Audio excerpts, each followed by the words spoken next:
right, here we are. Final wrap up for our campaign that started way back in August 2017. Hello, everyone. Glad to have you with us. Real quick, let's do some channel announcements. So, this officially, canon wise, will wrap up the story of the STDs, with the exception of a special level 20 one shot that we will be doing sometime this summer. Date TBD still. Don't fully know when that will be, but that will be the continuation of the storyline with Sid and the rest of the group trying to track down a certain sibling of a certain Dragonborn and figure out what's going to happen there. But that will be level 20, so that'll be exciting. I'm thinking July, but we have to work the date out yet. So, and speaking of Sid, Julia, who typically plays Sid and Hazel, unfortunately could not make it to be here today. So, hi Julia, we love you. I have something from Julia about Hazel that I'll read at the end of the session to kind of give you an idea of where she saw Hazel's character progressing. It's very sweet. You can hear Julia's voice in it. No, I cannot do that accent or that voice. I am American and sound like a dude. So it's not gonna... I mostly said that to make Sam laugh. I just like watching, just like getting a rise out of Sam. That's really the whole point. We are still playing for Direct Relief, so if you go to the donation page, I do believe they're very close to their $50,000 goal.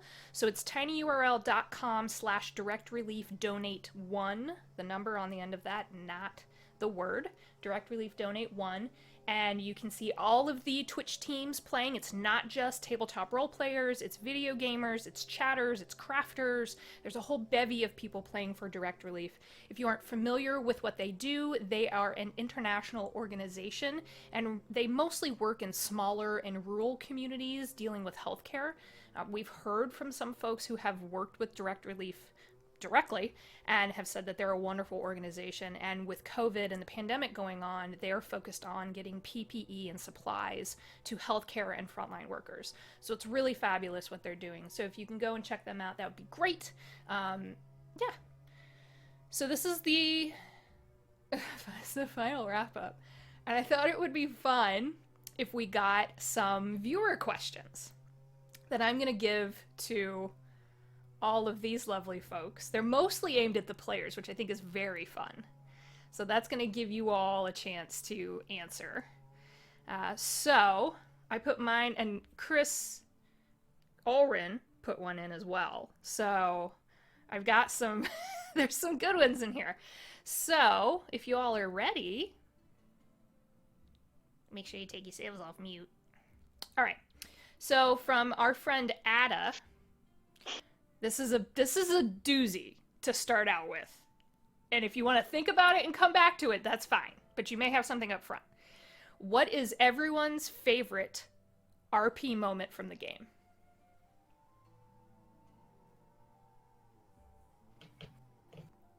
I know, right? There's some good shit in there. So much good shit. There's a lot. Just pick one. Like, if you had to pinpoint... I would say, I'll add to this a little bit. If you had to pinpoint a pure example of roleplay for this group and how we get along, what would that be? Don't trust the camel. I was gonna say, the first thing that went to my mind was the basement drugs. I don't know why, like, it wasn't like a very... Yeah. It was a huge moment, but like that moment in itself, just like the idiotic choice. Just this, yeah. It's such an idiot plot, and I love it. It's like the adventure bait is like clearly there. Just dived on it, like. But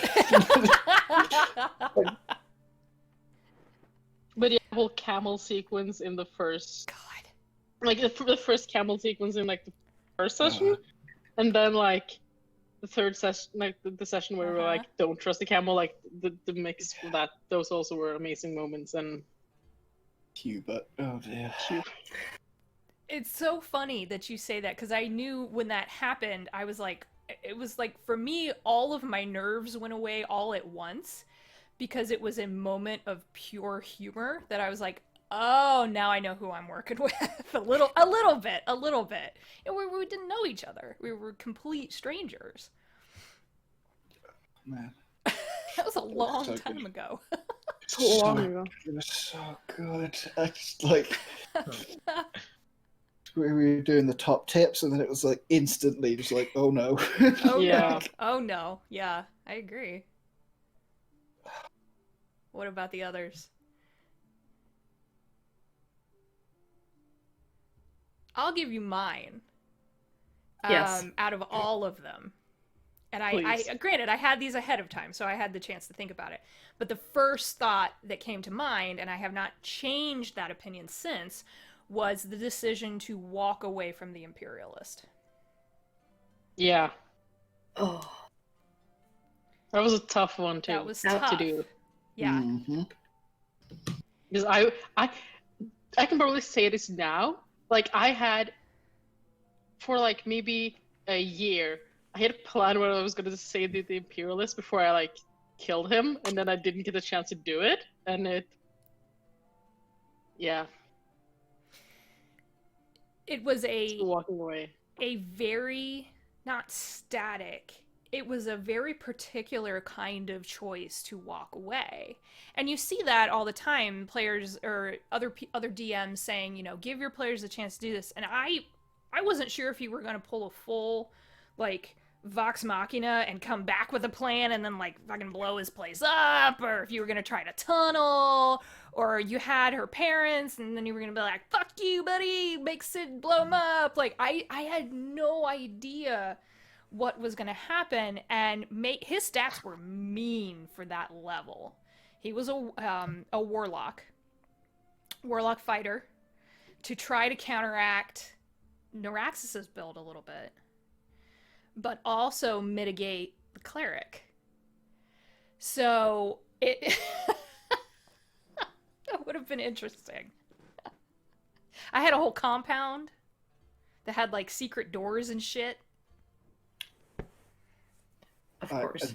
As low as I am to say, I always feel like warlocks make great bad guys because they only have like 3 or 4 spells, and their life expectancy in a fight is probably only 3 or 4 rounds. So you can just like get off some silly and weird things, and they're all like fairly in theme for a bad guy, and they will either run away or die. And they're very easily like, this is not a good person. Like, This is bad. That's Hi people, we have new viewers. Hello, don't forget to use your channel Hello. points to enter a dice certificate giveaway from Tabletop Loot. Okay. I don't know what that voice was. So ignore me. I've had a lot of sugar not quite today. eggs. No. Like a merch goblin? Is that do we need a... Oh god. Too many goblins. Maybe that's my anyways. All right. So, what about the other two? I think like my favorite like RP, like not just like single moment, but just like session was like most of the Feywild when we went to the Feywild, because like the initial like interaction with the ferryman was just so great, and then like later on when we were talking with the Jackdaw and everything was just great. Like all those moments were great, and the pixies were crazy. Like it was all good and it felt very like high fantasy, and it felt like straight from like a storybook. It was really good. Oh. Like the I really like liked birthday toad, that whole thing. Oh, the birthday toad. Yeah. Missed that guy. And was that also the session with like both? No, that was a later session. I think I'm thinking about. There But were like just 3 weird... like when did we meet the fucking mind flayers? That was that. That was the the Feywild. 3... Yeah. that Hazel gave them a book. Yep. Is that right? Yeah. Yep. That was hilarious. It was very much based off of kind of an Alice in Wonderland vibe. Yeah. that I was trying to go for. And the birthday toad I had actually found somewhere, because I used to have a whole, when I was starting out, I had a whole folder of just like bookmarks of cool ideas that I wanted to kind of twist into my own, and then I fucking abandoned them. Like, I don't even know how many months in, because everything started to roll and take a life of its own, as it is wont to do in a good campaign with a good group, and yeah, the birthday toad though was pretty funny. Aww. Yeah. Sam is still thinking. Do you want to come back to that one? I mean, I think in a way,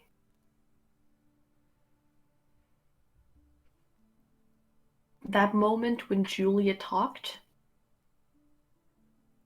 There we go. As Sid? Just whenever, no, just Oh. period. Whenever she opened her mouth, just. Well, She's just so great. You are right. I'm also like another important moment that should be mentioned, but like that was like Naraxis not confessing feelings, but like sitting on the floor and talking to Elisha and Hazel's feelings. Oh my Owen, god. and Yeah.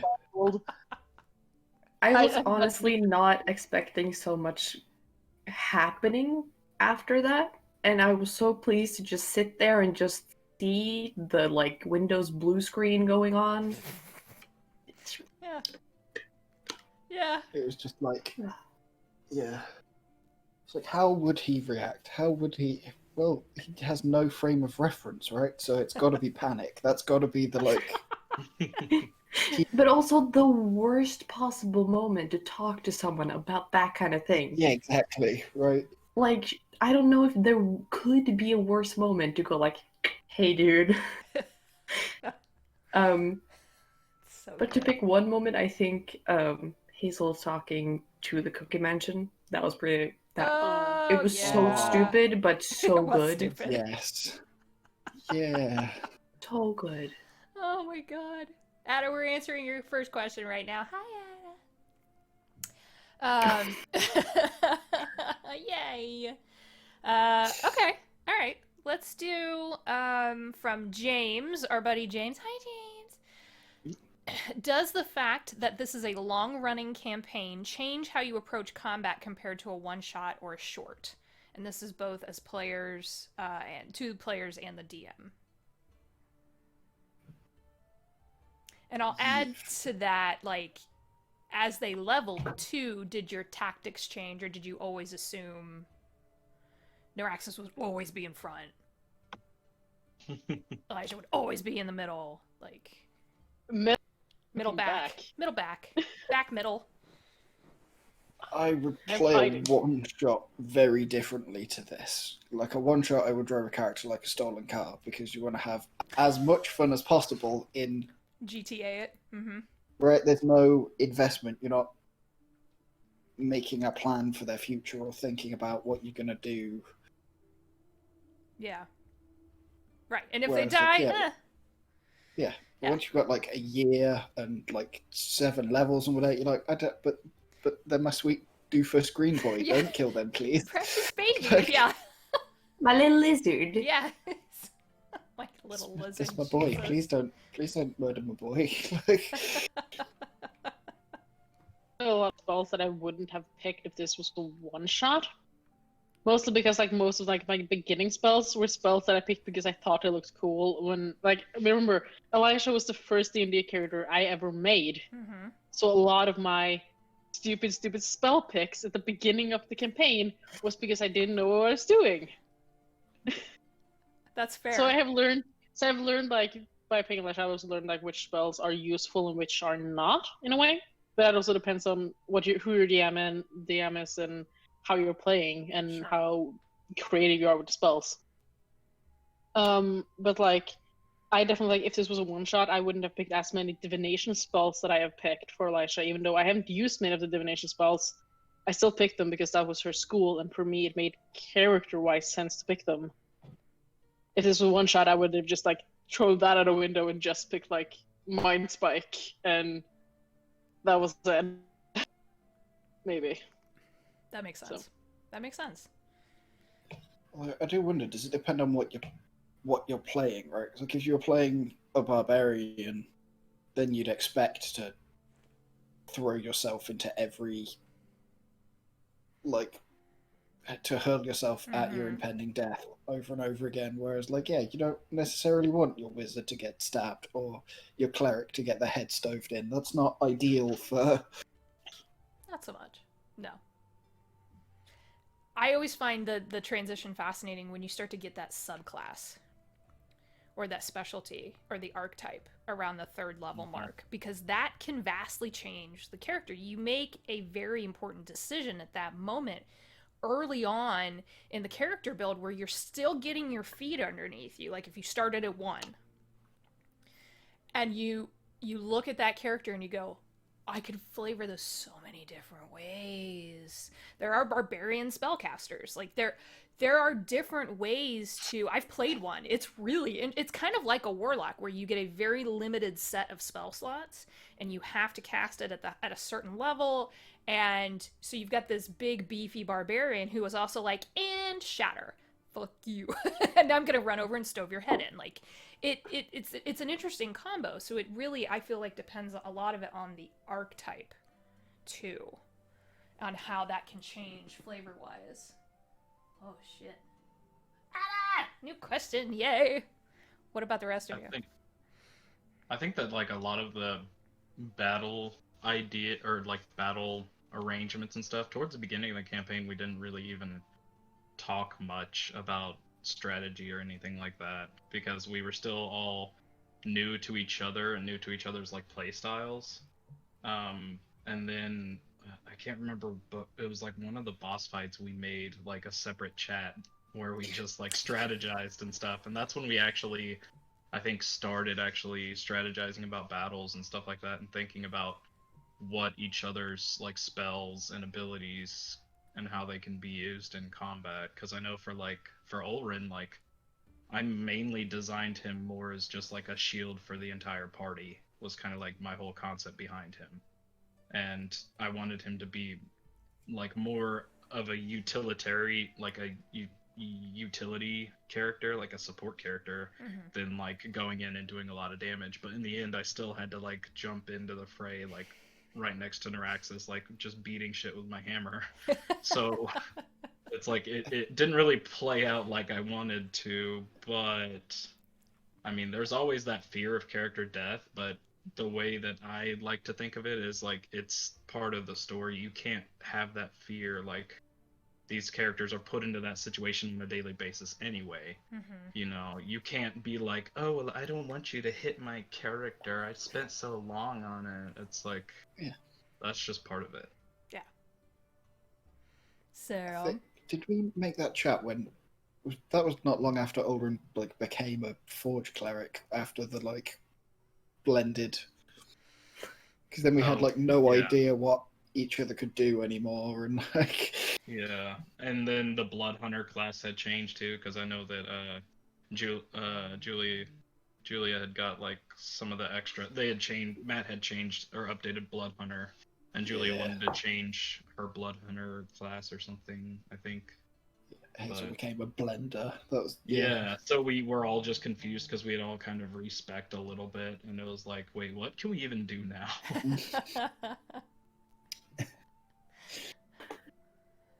I mean, playing in a campaign is so different from a one-shot for many reasons, but one of them is just you want to see people live. And I'd feel horrible if someone ended up dying, and I knew that, well, if I just used my action to like do some healing instead of doing damage, they wouldn't have died. So I feel like there's a lot of thinking about that during battles, like pros and cons and like weighing odds and stuff like that. But also thinking about what the character would want to do, and But like in a one shot, I just go ham, and I'm like, if I die, that will be hilarious. So yeah, go out with a bang. Yeah. Oh yeah. What was that, Chris? Drive it like a stolen car. Just. just. That's so apt. That's so apt. I love that. Yeah, for a one shot, you just go all out. use it. Yeah, use every ability, do every spell, do every crazy special silly thing on the sheet, and if they die, they die. Like it's Yeah. the whole point is maximum fun in like minimum A time. very set amount of time. Yeah. I think get it that. also depends on your like character's personality, you know, That's like true, or yeah. how you're RPing it. Because you know, you have those characters that are just like run and gun, like fuck it, you know, like the chaotic goods or any of the chaotics really. They're just like, you know what, fuck it. I'm here for a short time and it's gonna be a good time.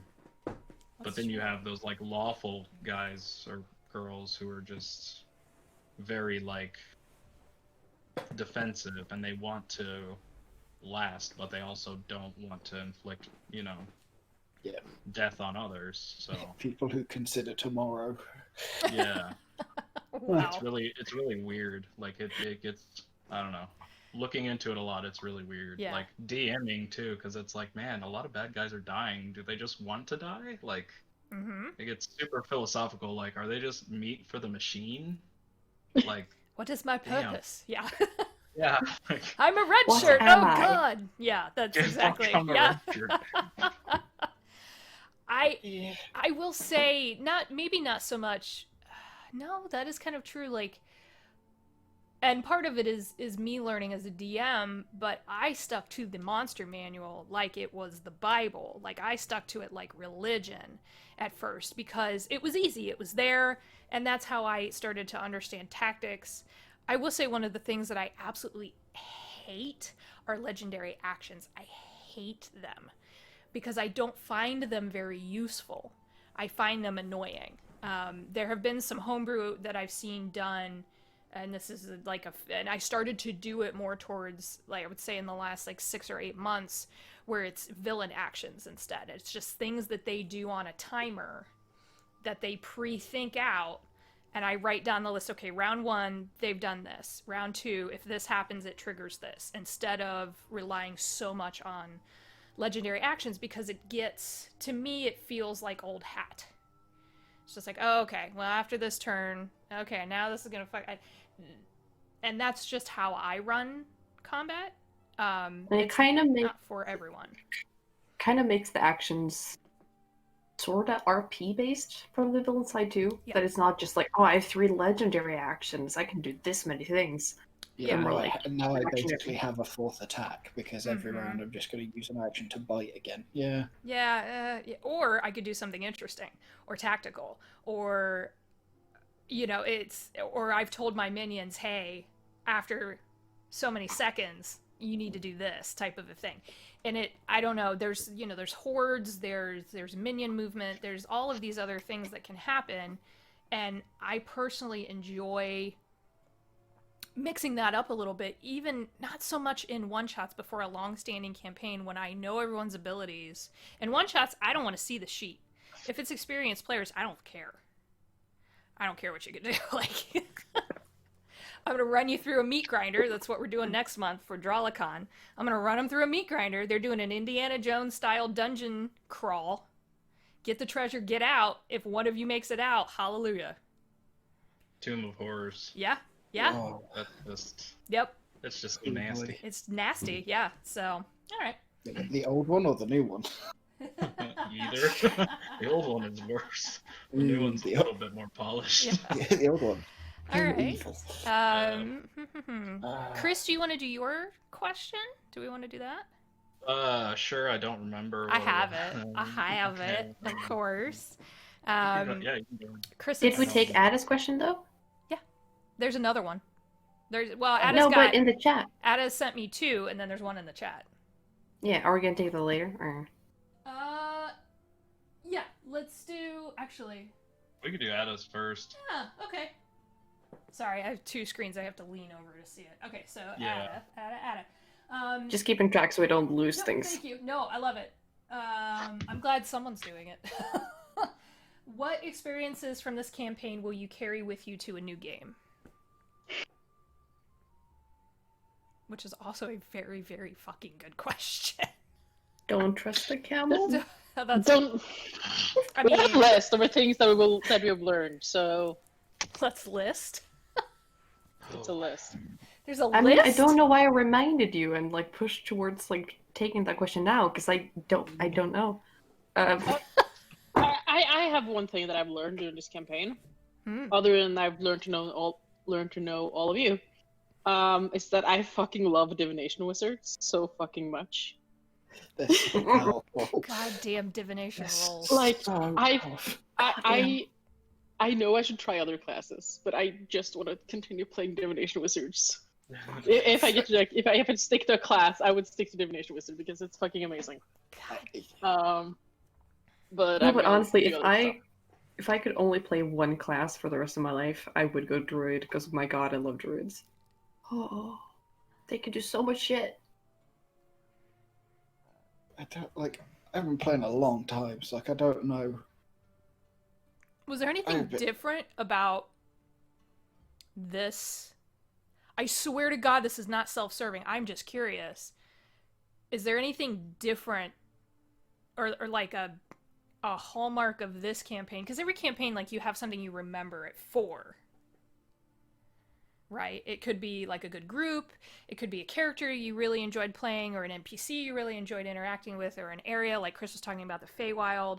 Like, is there a hallmark to it that you would consider being the thing that you kind of like get to carry away? I mean, one thing, I don't know if this really answers the question, but one thing I've really enjoyed is not just being allowed to do whatever the fuck we want. If we want to go hunt for swamp cows that we made up, we can do that, but you embrace it so hard. And that's really fun as a player, that you're not just allowed to do things, you just like go with it. Because that's been really fun.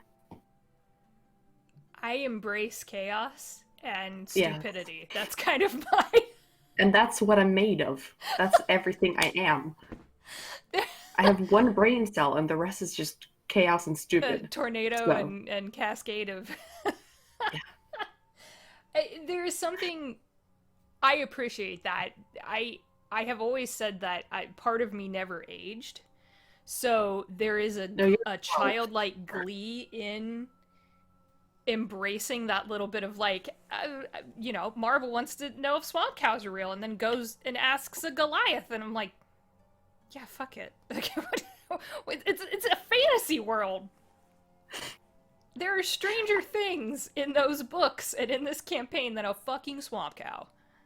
The worst thing is, I was so sure that dude just lied.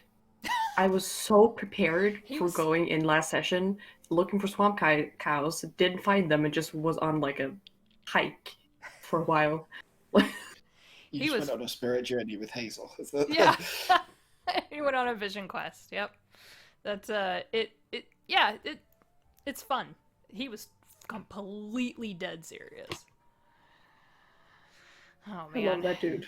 I think I'll probably take forward that it's okay to like RP more, to just, you can spend 20 minutes just bimbling off into a conversation, because I played old editions and a lot of like fixed modules and stuff, and it was always, you have this many encounters a day, this much combat, we need to kill the things to get the XP to do the thing to trigger the next bit of the quest. Like, if you're playing through Strad, nobody cares. You don't want to spend 20 minutes talking about your made-up family. You're like, we want to find the thing and kill the vampire. Let's do the, like... Not everything has to be... You should not see my Strahd group. Not everything has to be the business of being an adventurer. Like, you can just... Oh my gosh. The RP is enlightening. And I get where it's intimidating for a lot of people. It requires, in some ways, an out-of-body experience. It requires being able to act and interact with people in a different mindset, it can be very hard to do that. Next to impossible if you don't, like some of us, like, prefer living in a fantasy world in your head most of the time. That's me. Has been, but Anybody else?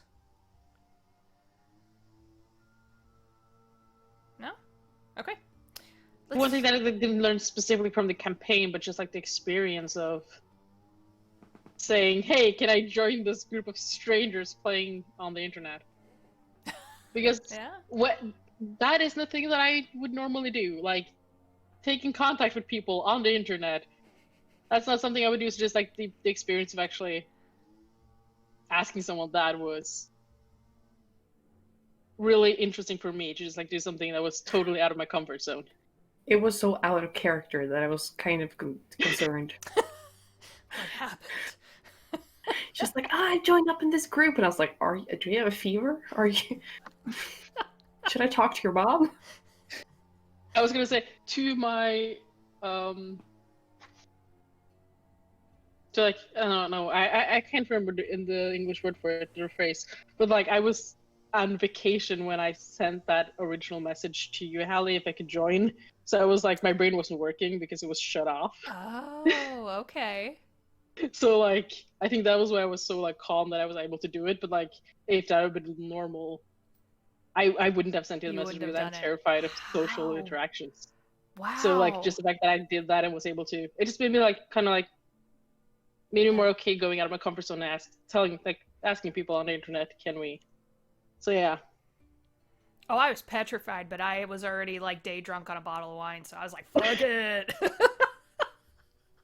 I'm not even kidding. It was at our old place. It's stupid. Speaking of drinking, from Alex, what is your favorite drink to have with you when you're playing? Depends on the time of day. Big part of it.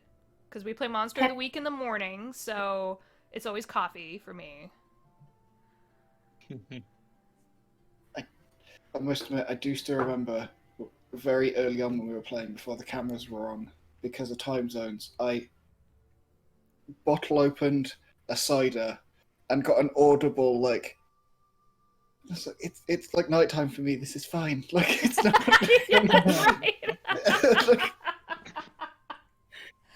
it's not 11 in the morning, don't panic. Like, I mean, you know, you do you. Yeah, Sam, show off that mug. Oh yeah, Look at Sam's mug. How's a slab? it's a slot. That was real cute. Oh, I love it. I mean, my drink of choice is like 24/7 Pepsi Max. But I'm also a sucker for energy drinks, so a lot of Pepsi Max and battery. So, but yeah. before that one lost one shot, God I damn drank it. an entire bottle of a wine that messed me up so bad. I've never had a wine do that to me before. Ugh. But I'm gonna have that again at some point when it's fitting. I might get stick for this, but without fail, either just before the game or at the start of the game, I have a very large mug of Yorkshire Gold tea. I love it. Oh my gosh. You have more than once asked for a break so you can make yourself a cuppa. So Yes. fitting. Like I don't know how many times you can see me on screen drinking Coke Zero. It's a lot. It's all I ingest in the weekends. So that's my favorite drink of choice when I'm playing D&D. There you go. Oh man, it's good shit. It's good shit. Let's do Chris's. Was there a moment where any of you thought about playing your character massively different?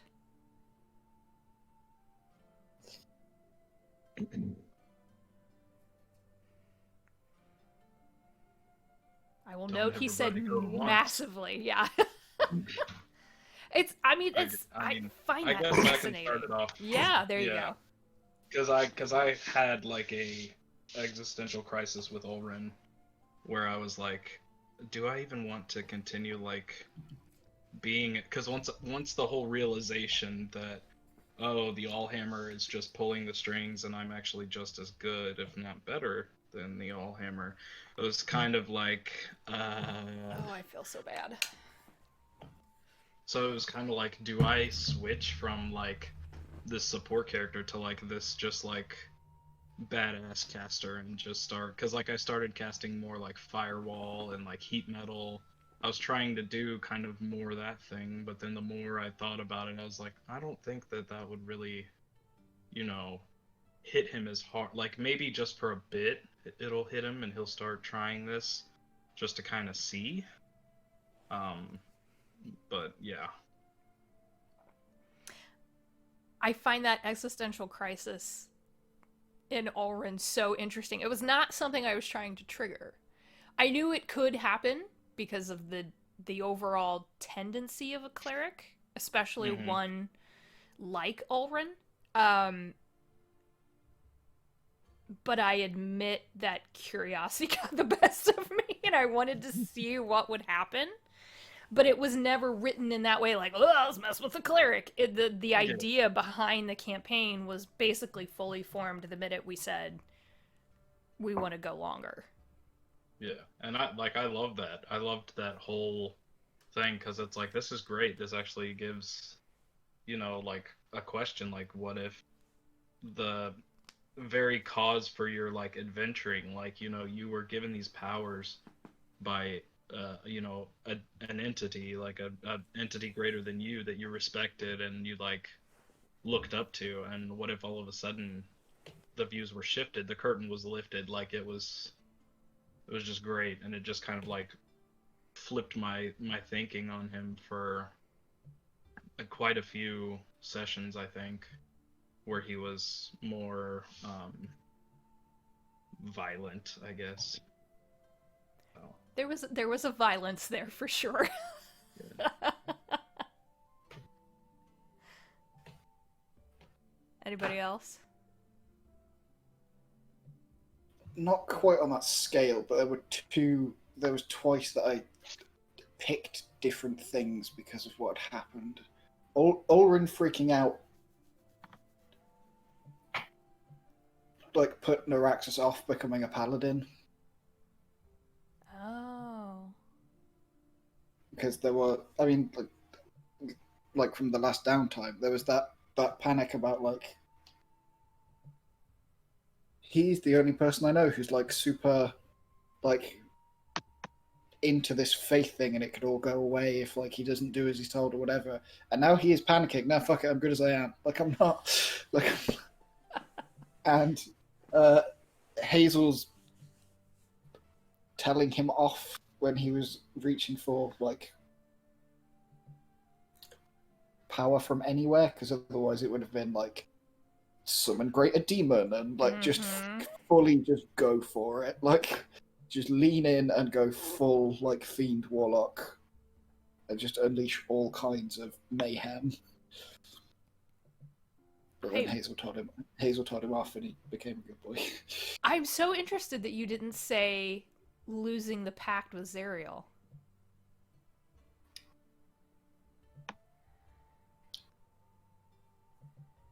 So the thing with that was, I don't think he cared enough about where it came from. Okay, that checks. Yeah. It wasn't like he was interested. He'd made any effort to learn where it was coming from. He'd scrolled through the terms and conditions, signed at the bottom, and gone, "Cool, I can throw fire now," and just right, like, I'll pay the price when it comes due, and just got on with it. Because it was built out of vengeance and grief originally. Yeah, but then when they were like, "Well, I'm not giving you them anymore," it was like, "Okay, I'll make a deal with someone else. I don't care." Like, yeah. It was such an interesting, like, full circle moment where you had that. I could see the war happening on your face right at the end when Hazel was like, "Don't you fucking dare," and managed to get him to climb down off of that. I feel like if it had been anybody else, it might have gone really badly. I think any one of them could have, like, pulled it off, pulling him back from the brink, but there was just something poetic about it being his, like, tiny friend who also does the awful act of, like, viscerally pulling people to pieces. Being like, "You need to take a step down." Yeah. It's like, oh, okay. I have claws, but you're going a little there wild, my friend. Yeah, because otherwise it would have just been like, cool, Zariel doesn't want me. Maybe Asmodeus is shopping around. Let's just like Oh man. What about Sigurd and Sam? Think of any moment now that I think like I think Alicia's like grown like how I first imagined her, and like I think her personality has kind of changed over the years as I've changed as a player and as a person. But I don't think I've ever like thought I would play her differently, or like at least not a massive change. Like she was always gonna be lighter when she found her parents, especially like but like that wasn't anything drastically. That was just yeah. Do you think she would have been different if her parents had died? Oh, definitely. If her parents had Like, died, that then would have. the Yeah. Imperialists would not like either she would have died or the Imperialists would have died in that scenario. Like he Just would like- not have. Just cast earthquake on his castle, like just fully. Yeah, no, yeah, I don't think she would not have gotten to a good place if it turned out her parents like she would have, especially if like she had gotten the hope that they were alive and then figured out that they were dead. Mm. Like if they had died like recently, that would not have ended good. Elijah goes full modern Canaan, would have just like Yeah, shreds no. the universe. I mean, that was Dark. She would have gone Willow season. I don't remember which season it Oh was. yes, yeah. Yeah, it would have been that kind of storyline. I'm Shit. afraid. I mean, there was a real possibility that her mom yeah. was gonna go. I mean, her mother was being used no matter what. Yeah. But her death probably, if it had happened, it would have been accidental. It was your dad who was in the very tenuous, very shaky spot. Because he had his faculties. And was sneaking around, and it was literally the roll of the dice in some instances that saved him from being thrown into the ocean. I'm afraid that if something had happened, if she because she gotten the word that they were alive, and if she had gotten the word that they were dead earlier, then I don't think anything would change. I just think she would have been like, okay, I've spent years looking for them and they're dead. There's nothing I can do. But if they would have died between Laura told her they were alive too, she actually got to them, then I'm afraid we would have gotten a Willow from Buffy storyline. Oh God. And the thought of that gives me goosebumps, because it's like when the small lawful character goes like full on, that's when the world ends. yeah. That's when the world ends, because it's all of that power. And it's like what the what the X-Men cosmology talks about, how it's usually traumatic events that causes a mutant's power to come into fruition. It totally would have happened. That would have been fucking interesting. I just had such like an evil alternate universe thought then. Like, yeah, Ulrin like gave up on his god, and Elijah's parents had died, and like Neuraxis has gone full demon. Just like suddenly they're just these awful, terrible, like they become the villains in someone else's campaign. Yeah. Of just like Hazel too could have gone like full villain. I think the only one who couldn't got a villain is Marble, who just would have been like. Marble could have become a villain in the fact that Marble doesn't know what the fuck she's doing and ends up setting fire to everything, but. Yeah, just this awful, like, we need to kill the Death Priest and the Lich and the demon worshipping dragon and the like werewolf that is just ripping people to pieces. I thought about it because there were so many moments where things could have gone off of the cliff.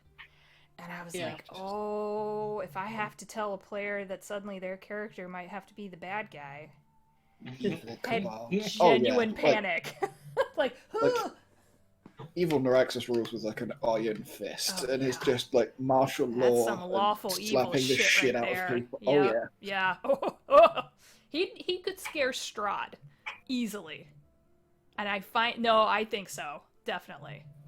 That would have been fun to see. That would have been fun. I would have gone full Mortal Kombat on that. Just like, and fight! Well, he has a helmet that sees everything. I mean, And only in his land. And don't count outside Barovia. Yeah, he's got to be Elijah that can see everything everywhere. Yeah, there you go. That's it right there. And done. Sigurd, do you want to do yours? Yeah. Yeah. I had, this I thought have the one other day little and I- thing though, Ooh. because I've never had a moment where I thought about playing Marble massively different, because was meant to be kind of just like silly little dumb shit. But I did have a little talk with Hallie towards like the very, very end. I think before the last playing session. And I decided that if someone in the party decided to become a god, she would have taken the rest of her levels in Paladin to worship whoever did that. And it wouldn't have changed much other than just like the years after. So it would have been a drastic change, but it wouldn't really change much at the same time. But I'm also very glad it didn't go that way.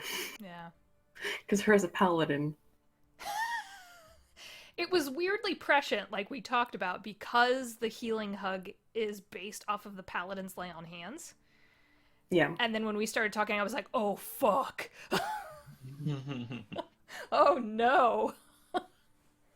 But I do think I thought, like, early on about maybe taking a few levels in something else. Something up in Druid. Because she had finally, like, gone away somewhere that was not in her clan. But then I was like, nah. She's very, like, Druid at heart, so... Never really changed anything, other than, like, being a bit more careful to put stuff on fire, because she wasn't in her safe spot anymore.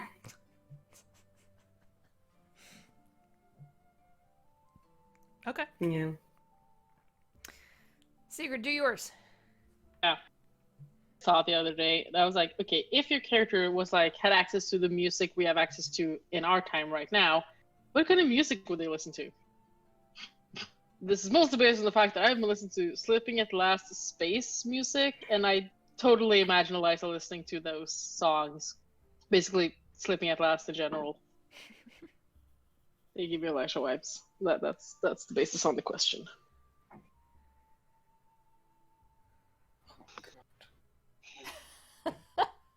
The first half of the campaign would all just be like angry teenager, just like you know what I mean. The like Yeah. Full emo. yeah, just like oh my god, my city fell down, and like oh my friends are dead, and oh no, oh my woe is God. me. Just wake me up when September ends on repeat. Yeah, just like the Black Parade, just like yeah, Wow. Norax's room would Wow. be a nightmare. Like, oh Jesus. Really Fall Out Boy. yeah. Locked in his room, throwing a ball Yeah. at the wall, chips everywhere.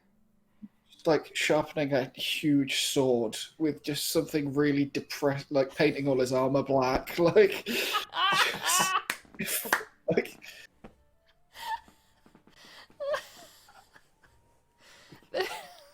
I love that so much. I think the second half it probably would change, but like the first half would have been very like, please stop playing that song for God's sake. Like, Your mom we comes and get bangs it, on the you're door. sad, Yeah. okay, just like, maybe go outside, like, I don't... Breathe something other than recycled air and your own farts for the next 20 minutes. Please, for the love of God. Oh God. Oh.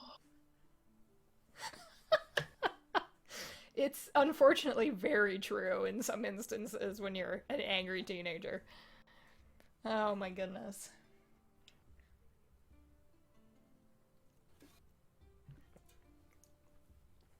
That beer is kind of bitter. Ugh. I mean, Ah. I think Oh, no. Oren would like listen to, I don't know, indie folk or like I'm trying to think, but it's like completely opposite of what I listen to. Some So it's just really singer-songwriter hard. stuff. Yeah, some like coffee house music There and you stuff. go. So it'd just be very like calming. Maybe some gospel for sure, some gospel in there, I guess. Mm-hmm. I don't. Yeah, probably completely different than what I listen to. So I don't know any of those bands. You can just broad. Well, I guess I know some. Like probably big on Of Monsters and Men, maybe. Oh my god, that's Would be frighteningly apt. Yeah. Would be good. I don't know. Some other just like very, very, very subtle, very soft, like nice, easy listening. I thought it was going to be I don't like a proper good old boy with like country roads on or something, just fully like Shit, yeah, that's whatever true. the dwarven version of Yeehaw is. Like, you know what I mean? Just like Yeah, I guess that's true. Country, yeah, I could see that. Like the very good old-timey like country, like the wholesome country music, I guess. Yeah. Yeah. Yeah.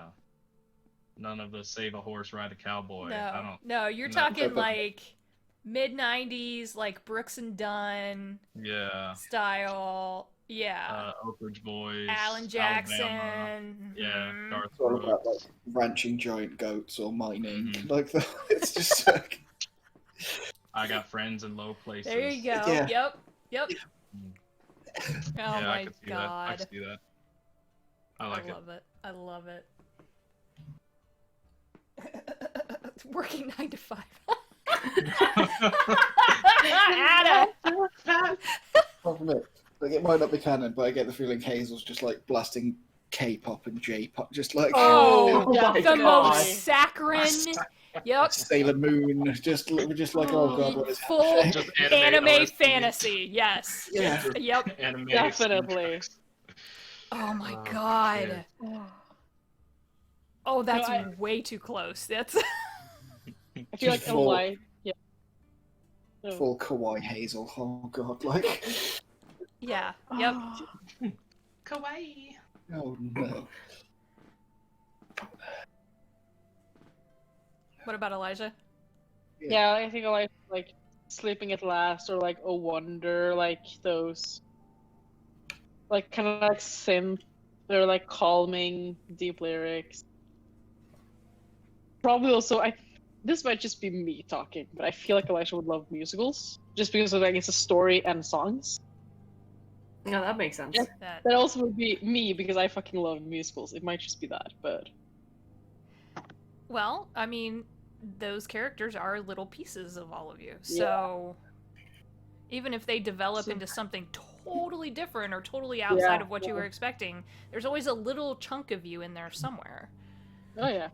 No, so I feel like Elisha would like call me also like a lot of like classical music just like when she's at the library or like instrumental music just like That was the first thing So- I thought of, was like piano Yeah. concertos, like Beethoven, Mozart, study aid, like those study aid playlists on Yeah. Spotify, yeah, where it's all just classical, really focused. Definitely. Yeah, I love that shit. Ugh. Flight of the Valkyries, just no. Vivaldi's Four Seasons Oh, on no. repeat. Pachelbel's canon, just really like She really loves the song called The Typewriter, which basically is a concert piece where they actually use a typewriter as an instrument. It's What? fucking amazing. What? Google it. I've played it on flute. It's amazing. Oh I my need this God. in my life Just immediately. Google the typewriter orchestra piece. I'm betting you'll find it's fantastic. I can actually I can send it to you. Send it, guys, yeah, but send other it to people us. in do the that. Google orchestra. Yeah. It's This is learning It's time. hilarious. Lessons with Sigrid and Elijah.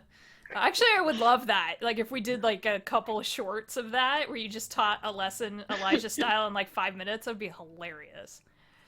I've thought about that Elijah's- before. what's Elijah's version of The More You Know, or like reading Yeah. the Rainbow. Yep. At the Elijah's Lyceum- spellbook. At the Lyceum with like a class of children that are her height or greater. Oh, It's like- yes. Well, she's first Magi now. She can do whatever the fuck she wants. So. That's true. Ooh. She's not gonna be- I she's not going to be teaching remedial magic to 5-year-olds. Like, And like she just has like their normal classes and just starts like student organizations all over. Mm-hmm. Like just be like, you don't just study, do other things too, but Aw. study. Yeah, study, but also maybe go outside. Yeah. What Get about yourself an Marble? adventure party. Yeah. I've been thinking so hard. She went- And I think Okay.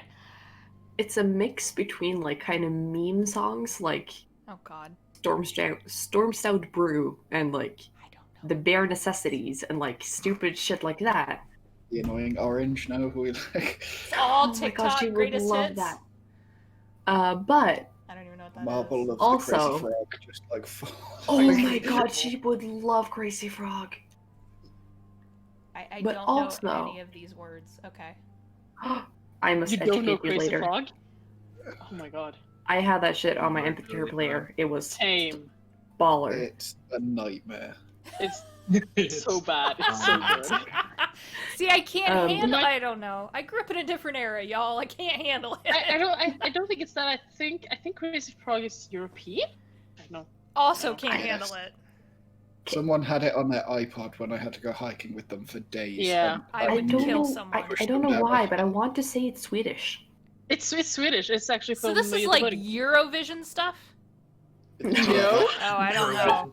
No. I have I'm going- no frame of reference for any of this. We'll I send just you want to links. tell you that. No, please Uh, don't. So, It's okay. The Crazy Frog, originally known as The Annoying Thing, is a Swedish CDI animated character and musician created in 2005.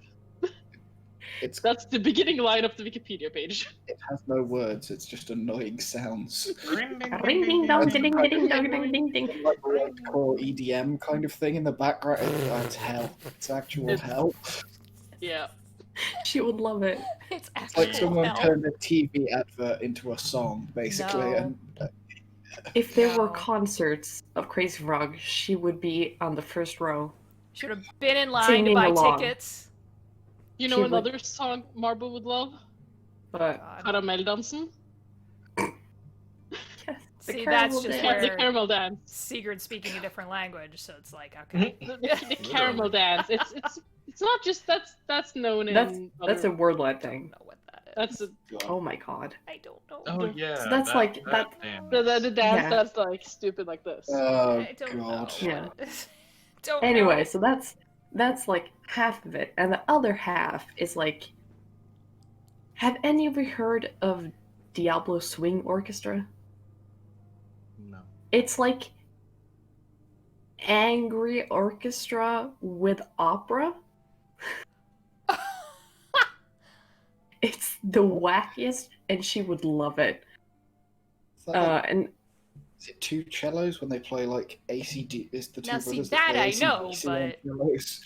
That's what it sounds like. It's gonna be. and then there's another like kind of similar kind of band called Kaiser's Orchestra that has songs like Funeral Polka and Amba Till You Die. They are amazing. So like they're amazing.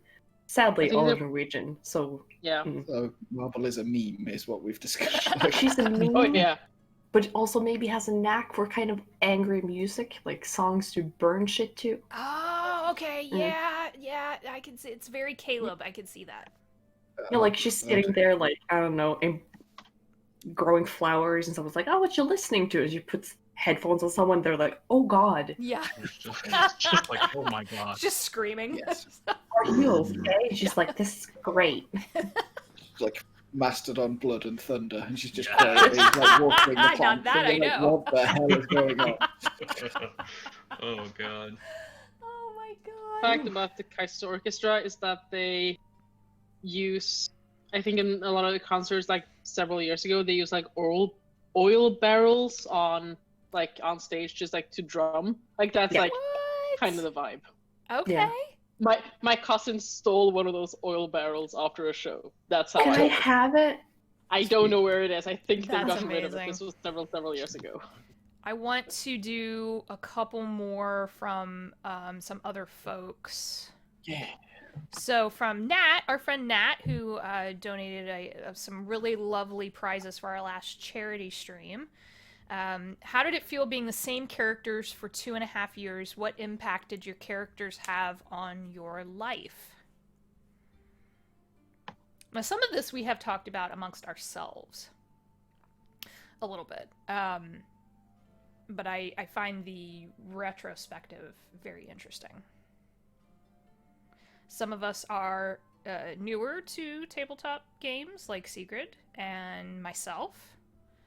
Some of us are old hands, like the Chris's.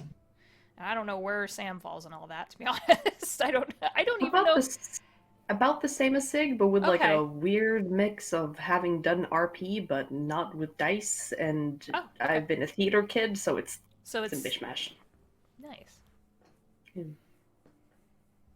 I got art done. I've never done that. Yeah. I think this is just my longest played character. I think this just overtakes my very old wizard. Oh, wow. I think. So that's new. But you've been playing since you were an itty bitty, right? Speedy. Actually, I found this the other day because my parents dropped off a bunch of boxes out of the attic that I had to like go through and get rid of stuff. Oh, yes. Yeah, I rolled up a character sheet at like 12. Oh my god, yeah. So yeah, Yeah, it's been a hot minute. I took a break for a bit, but yeah, a long time, or at least a long time to me.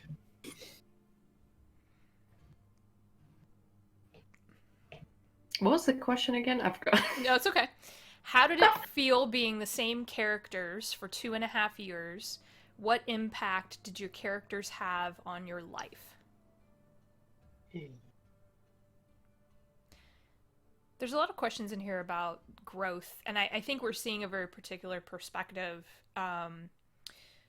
Some of these folks asking are newer to the tabletop scene, and there's been a lot of conversation about the value of role play and how that, like what Chris was saying earlier, it's okay to do that. It doesn't all have to be smash, grab, fight, bad. You can have genuine emotional moments and genuine growth moments while playing with people who a lot of times start out as strangers because internet land. I think it's kind of weird playing one character for so long because most of the times I've played in the past, I remember the first time I played a tabletop game or the first time I rolled up a character was at scout camp, and I was probably close to 12, or I was young. I don't know how old I was, but I remember one of the other guys, the older kids, had brought their like Star Wars D20 book and like a bunch of character sheets. And I was like, oh, that's so cool. I want to play a bounty hunter. And like I rolled up and we played for the week or so that we were down there. And that was it. That was all that one was. So it was only like a week or so. Then the next time I played was in high school. I can't remember what we played. I think it might have been D&D or Pathfinder. Can't remember. And that didn't that lasted for like a weekend. We played like twice. Then the next time I played was like in college, and it lasted again for like a week. So the longest that I've ever had a character was like a week long or so. Like I never had like a full-blown year-long campaign. And then I was the forever DM with my group, with like my friend group, so I never actually got to roll up a personal like character. I had like villains and stuff, but I mean, those are kind of like cannon fodder when you think about it. You're like, oh, well, yeah, they're going to die, or hopefully the party will overcome them kind of thing. You're not thinking like, oh, yeah, this is, my character. So to have like one character for so long, it's strange. It's like they become a part of you, kind of like, I don't know, like a weird like pen pal or like alternate like pastime or something, like you're remembering an alternate life that you led, and I don't know, it influenced me a little bit, just getting back to I hit like a really deep depression when I first joined this group, and that's why I wanted to join this group. Is I was just so lost and like just dark, and I had struggled with like suicidal thoughts and just a lot of destructive tendencies. I just didn't want to do anything, so like just reaching out to the Taldore Day thing and just like, yeah, I'm gonna try it. Why not? And it just like making this character. I just wanted to make a character that would like, be there for everybody else, which was what I was missing in my life at the time. I was missing like people. Like a lot of my friends were like moving away, and other things were happening, and it was just like lonely. So I just wanted somebody who would always be there protecting somebody, or always, I wanted that side of something. And I think it kind of helped me. It kind of helped pull me out of that darkness and help me to kind of see the light in things again and start like doing, more things, more good things. So.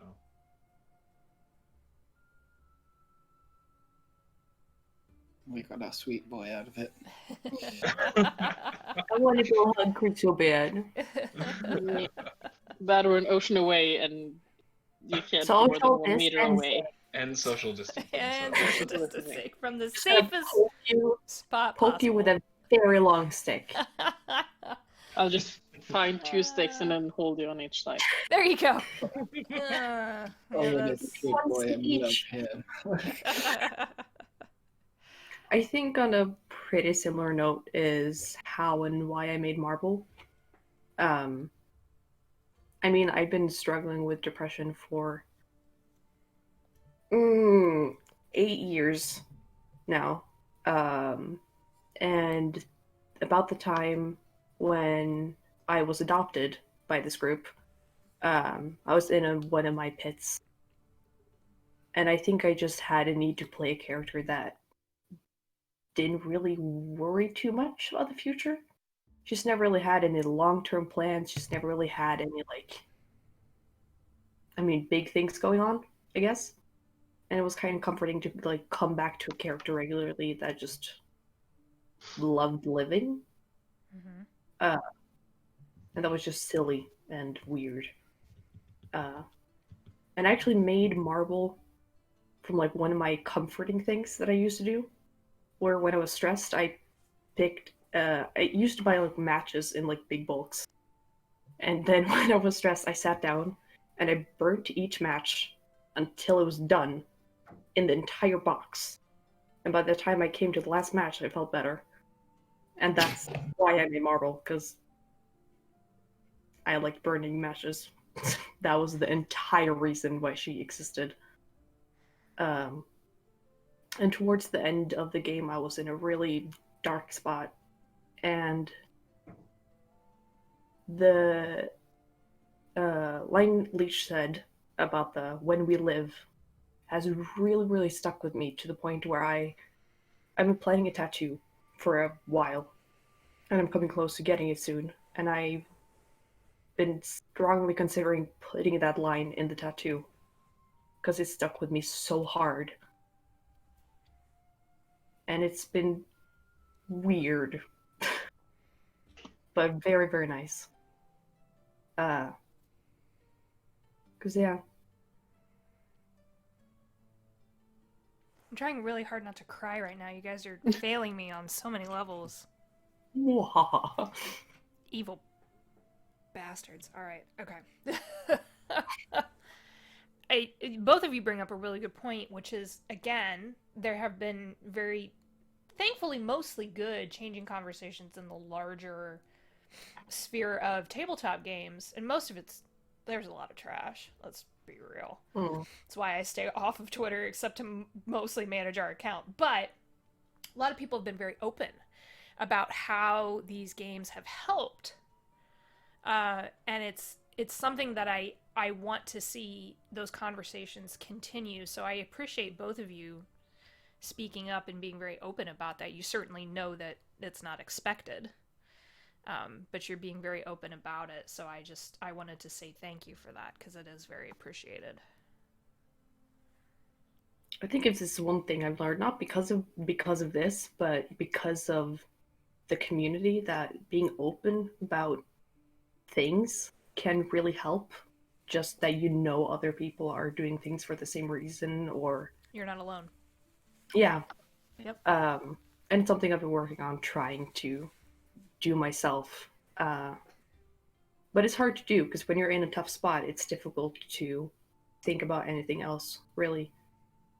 Yeah, I So it's agree. I think it makes it easier when it's in this like fantasy world. You can do whatever you want.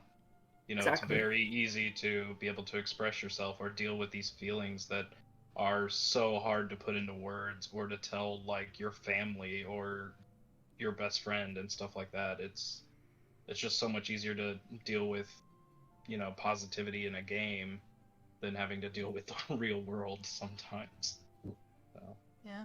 We'll pretend we took a break. Hopefully this is working now. We'll see in a minute if it works. It's on. It's on. It's on. Okay. Thank you, Ada, for telling me about the stream. Thankfully, we didn't lose the recording. I do still have it in Twitch, thank God. So we'll just continue. With what we were saying. Anyone else want to jump in?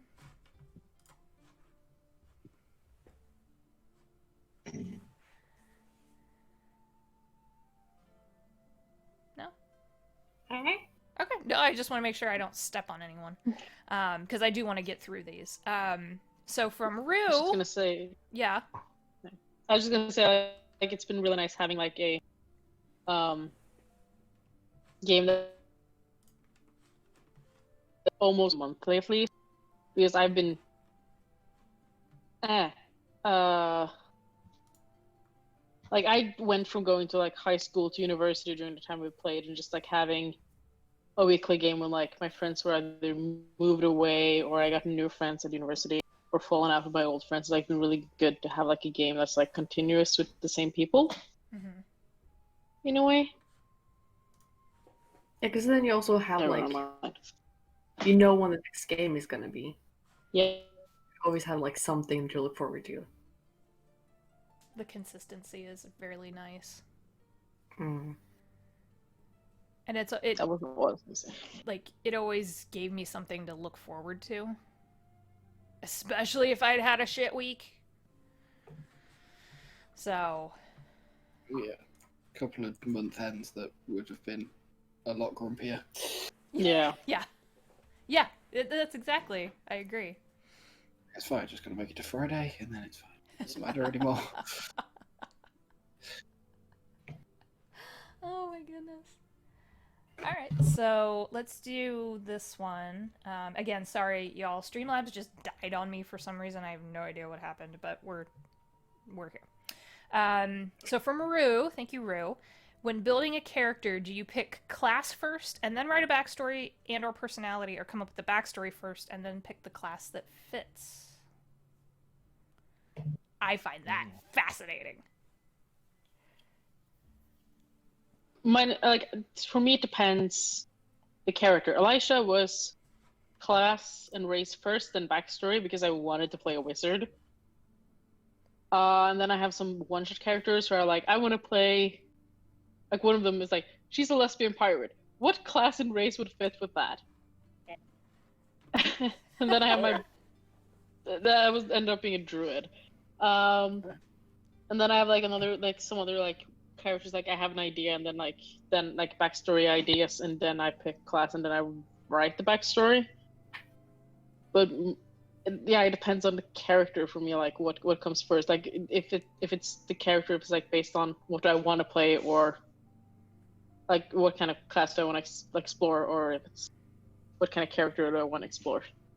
So for me, it goes back and forth from game to game. I think mine is always race and class becomes story. Not that some of them don't sort of leap mostly formed from the void, like Clark in the other game was just like all as one continuous piece. He just became a thing.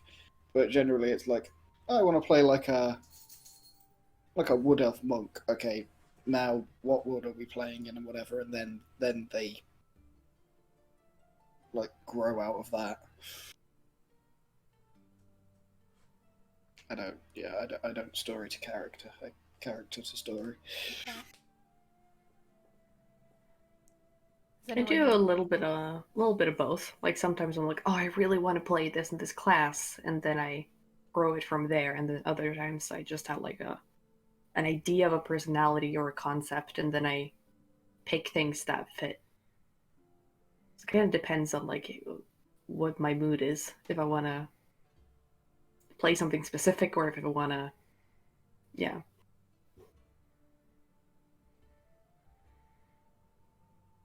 Did anyone do anything, or have you ever done anything like drastically different where you're just like, I'm just gonna roll dice? And I've done the thing where it's like, I'm gonna pick 4 classes I would like to play. I can't decide. I'm gonna roll D4 and whatever it lands on, this is what I.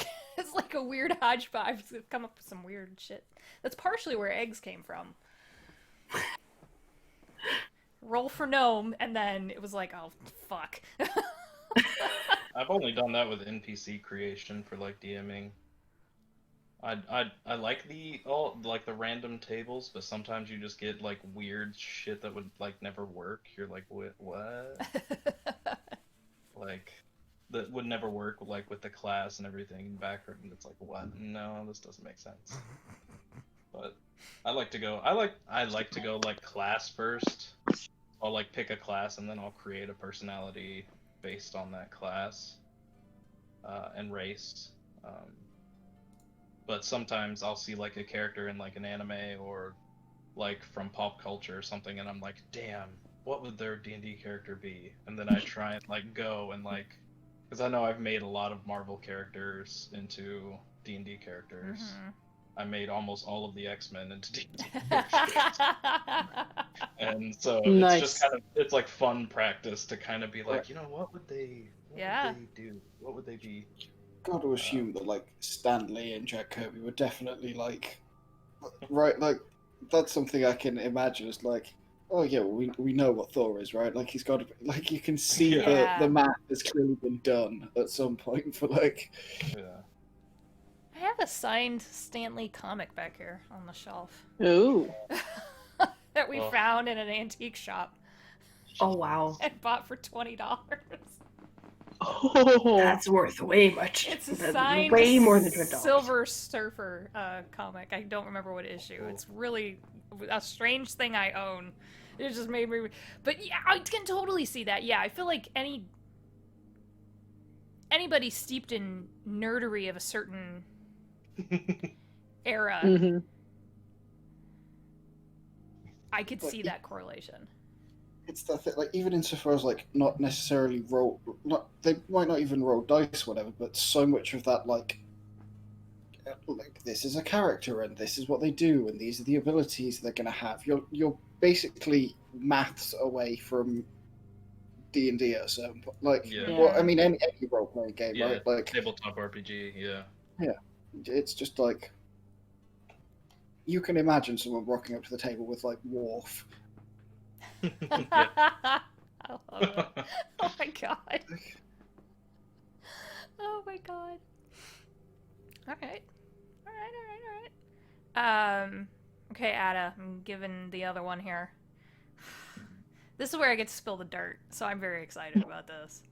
So from Ada, is there, for Hallie, is there anything you were slightly disappointed that the players didn't find or explore more?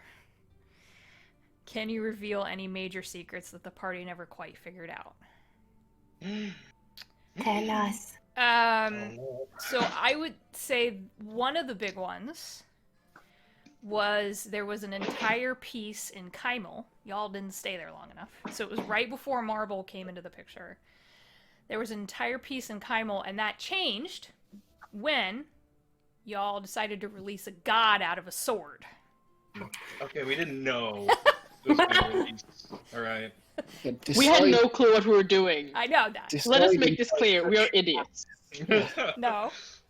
So that moment with that paladin was where the entire campaign in certain spots, not the overall, but in very big arcs, changed completely. Because I We was broke everything. figuring that you might do it, but I was betting someone would be more cautious. And that did not happen. I tried, but it didn't really work. So by the time you got to Kymel, I went, well, he's gonna blow the city up. That just makes sense. So the Margrave had a hold of that scroll, right? He didn't know what he had. He didn't know he had an artifact, which, by the way, is still out in the wild. Like, it is undiscovered in some ways. His lieutenant, that tiefling woman that was with him, that you saw very briefly when you went into the city, was going to approach you all. This was before Hazel bought drugs. Was going to approach you all, and she never found a good instance to do it, and was going to ask for your help in retrieving that scroll from the Margrave's vault. And it was going to become a heist job. So I had a whole heist job planned out. We could have had an Ocean's 8. You could have God. pulled an Ocean's 11 You son of a bitch, I'm in. style. Now, that is to say that we couldn't run that at some point. That could be Can fun. any of us speak? Maybe Hazel? No, Marble. You just turned Marble into an animal. I was gonna say there's some interesting things you could attempt. So that was one of the big ones, because she was adamant that the Margrave was abusing his powers and being lazy and duplicitous, and just really enjoyed sitting on his seat of power and was never going to give it up, and she was never going to be able to get rid of the crime and the drugs and all of the nasty things in Kymel and help the people there. Now, whether she means that or not, I don't know. But you could have sussed it out of her. I don't know. That was the goal, and you would have found like some cool shit in those vaults, because he's been sitting on stuff for decades. This is Gilmore's cousin. So there's some interesting power abilities there. That's all the mismolded artifacts that he's not quite been made right. Yes. There was another piece connected to Kymel that never got followed up on. The finger bone that Ulrin had in a little reliquary was part of a larger collection in 3... A skeleton, I'm assuming? Like the rest of the body. I didn't even think about that when I said that. Like, like you the put 305 other bones. Yeah, put the finger bone back into place and it springs to life. so many reliquaries, just like they've scattered a person to. I had planned in the works, kind of like, not full cabinets of curiosities, but they were sister shops of tabernacles, but based on the material plane, but full of like the weird, just really weird shit, just like even weirder than like eyeballs in jars, just like really bizarre, but nothing interplanar. It's just some collector who went ham. And one of them, the one place in Kymel, which of course I don't have the note for right now, the name of it, but there were 3 of these locations throughout Taldore that you would have discovered that they all connected to each other, and it would have been another way to travel quickly. So you could have like done one in one door. So there's one in Kymel, one in Westron, and one actually near the Mage College in Amon that Alora definitely knows about. It's just like tabernacles weird, or like the aviary full of undead birds from one of the older editions. More the latter. Okay. More the latter. More the this is someone who really, really, really thinks that stuff is pretty and just wants to share their collection with the world. I cannot remember what that's from. That's pretty great. The necromancer with all the birds. Think the Black Emporium from Dragon Age. Like that. Oh. It's like that. Yeah, it was kind of based off of that idea, and he's all like curled up in the fucking corner and, you know, Knight Commander Meredith and her lyrium shell is back in the corner, and you're just like, that's like the velvet portrait of Kaylin and the box of Screaming or whatever the fuck. But also deeply inspired by Victorian era cabinets of curiosities, which were real things before museums were fully established. So, and that's my weird anthropology geeky nerddom showing. So, there you go. Trying to think if there's anything else. There was the whole thing with the Imperialist and his hideout. That would have been like 2 sessions just going through that place because it's massive. It's like 4 levels. Trying to see if there's any. We never did do full Craghammer. You back-ended into Craghammer. That whole thing of the Abyss, not D&D Abyss, my Abyss, that got weird, was total bullshit. Like, not planned. Fucking, I just went with it. I was like, okay, I guess this is what we're doing. But down in there, had you stayed longer, you would have come across Zugdemoy, and you would have had a chance to fight her and rescue Saloon from her prison. So there was definitely a bit of that. Like, if you'd gone past the ever-burning forest, you would have gotten to that spot. Because she was about to send her mushroom people after you. So that was a possibility as well. Was there more to the chateau and the UNT? That was something that I thought we missed. Yeah. You The did. World Eater. So, Yeah. not the World Eater was the red herring. But the leader of the chateau Yeah, was something was in on really it from the wrong. very beginning. And she's still running around in the world. Eating worlds. So, yeah. She definitely was like you all, and back in this version of the world, and very upset that she didn't have her god anymore. And was constantly, that's why they were digging into those tombs, was to try to find artifacts. And then when she realized what she had, it was easier to send a bunch of hapless adventurers down there, and if they die, they die. No big deal. Oh yeah, she's a duplicitous piece of crap, for sure. Why do you think she paid you so much? No one hires 3rd level adventurers for that much. Was it something If they pay- stupid like 500 gold or something? It was something dumb. If they're paid, you don't ask questions. That's D&D 101. I know. Oh, and Ation, you never did figure out where he went. No, we didn't. He... Oh. I That's, tried to there's dream a... to him. Poor Yeah. boy. He Poor is sweet boy. unreachable. Not dead, because you'd know. And Leora would know. Oh. But lost. Sorry, Leora, we're like level 20 now. You can't afford to hire us anymore. Sorry about it.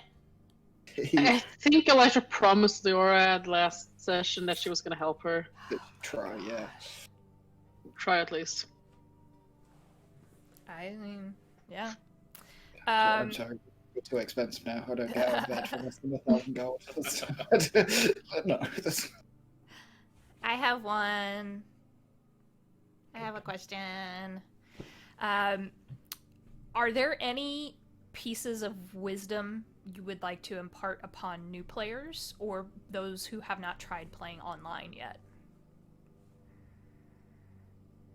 A lot of people watch, but they don't jump in and try the online. And I would just like to, again, because this pisses me off, people play D&D and tabletop however the fuck they want. You want to play in person? Great. Just, do it safely. Not now. It isn't not true D&D when it's played in another medium. Fuck off with that shit. Yeah. I'm gonna quote a very wise man that once said, "Just do it." Just... Do it. No, but it really it really doesn't hurt to just try it, just to see. Like, you don't need Oh, to buy dice, you don't need to buy books. You just like make a character in D&D Beyond. It's free. Just test it, see if you like it. Have and fun. also, if you're talking like digital, like Roll20 isn't the only tool you can use. Mhm. You can use straight up Skype or Zoom or Teams and just like have, you don't need the maps, you don't need the like stress of Roll20 and the maps and the thing. That's just to help you. You can use other, you can just the imagination if that's easier for. You can use just Discord. I just remember Discord also has video for groups and also now also channels. It looks like no channels, servers. Mhm. So like, you have a lot of options when it comes to digital tools. Just choose the ones that fit the best for you guys. So if it's the technology that's scary, it's not that scary. I'm scared. It's not that scary. It's very scary, but it's not that scary. And you're not necessarily going to land on the party or the DM or the playstyle or even the system. As much as 5e is great, it might not be the system for you. That you went out of your comfort zone once and it wasn't fun, or you didn't get on with the DM, or you didn't get on with the party. That is going to happen. There are just going to be some people or some groups that it's not for you. Don't let that put you off for it. Like, I get that it sucks that people are like anxious and nervous and signing up for their first game with people they don't know, and then it doesn't go well. That's like a real nosedive. But for some people, it takes a long time to, find a game or a play style, and especially if you've never played before. Just I would encourage you not to give up at the first hurdle. Yes. Yeah. Don't be afraid of too much information, because Yes. it can be scary. Like, I know I started getting really into D&D in like 3rd edition, and my god, the amount of books that there are is terrifying. It's like I'd be better off reading the dictionary. But there's no reason to be afraid. It's super simple. Like, you don't really have to know everything. Don't be afraid of knowing everything, because you don't. Yeah. You know, You it don't makes need for one. better.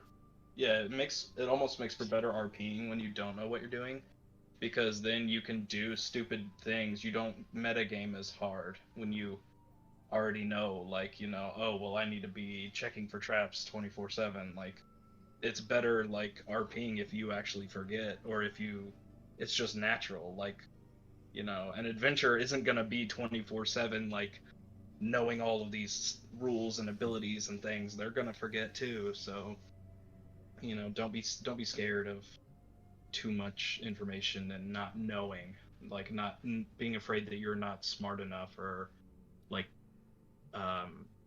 that you don't know enough to play, because really you don't even really need to make a character sheet. You can ask your DM to make a character for you, and then you can just go play, have fun, and just enjoy it.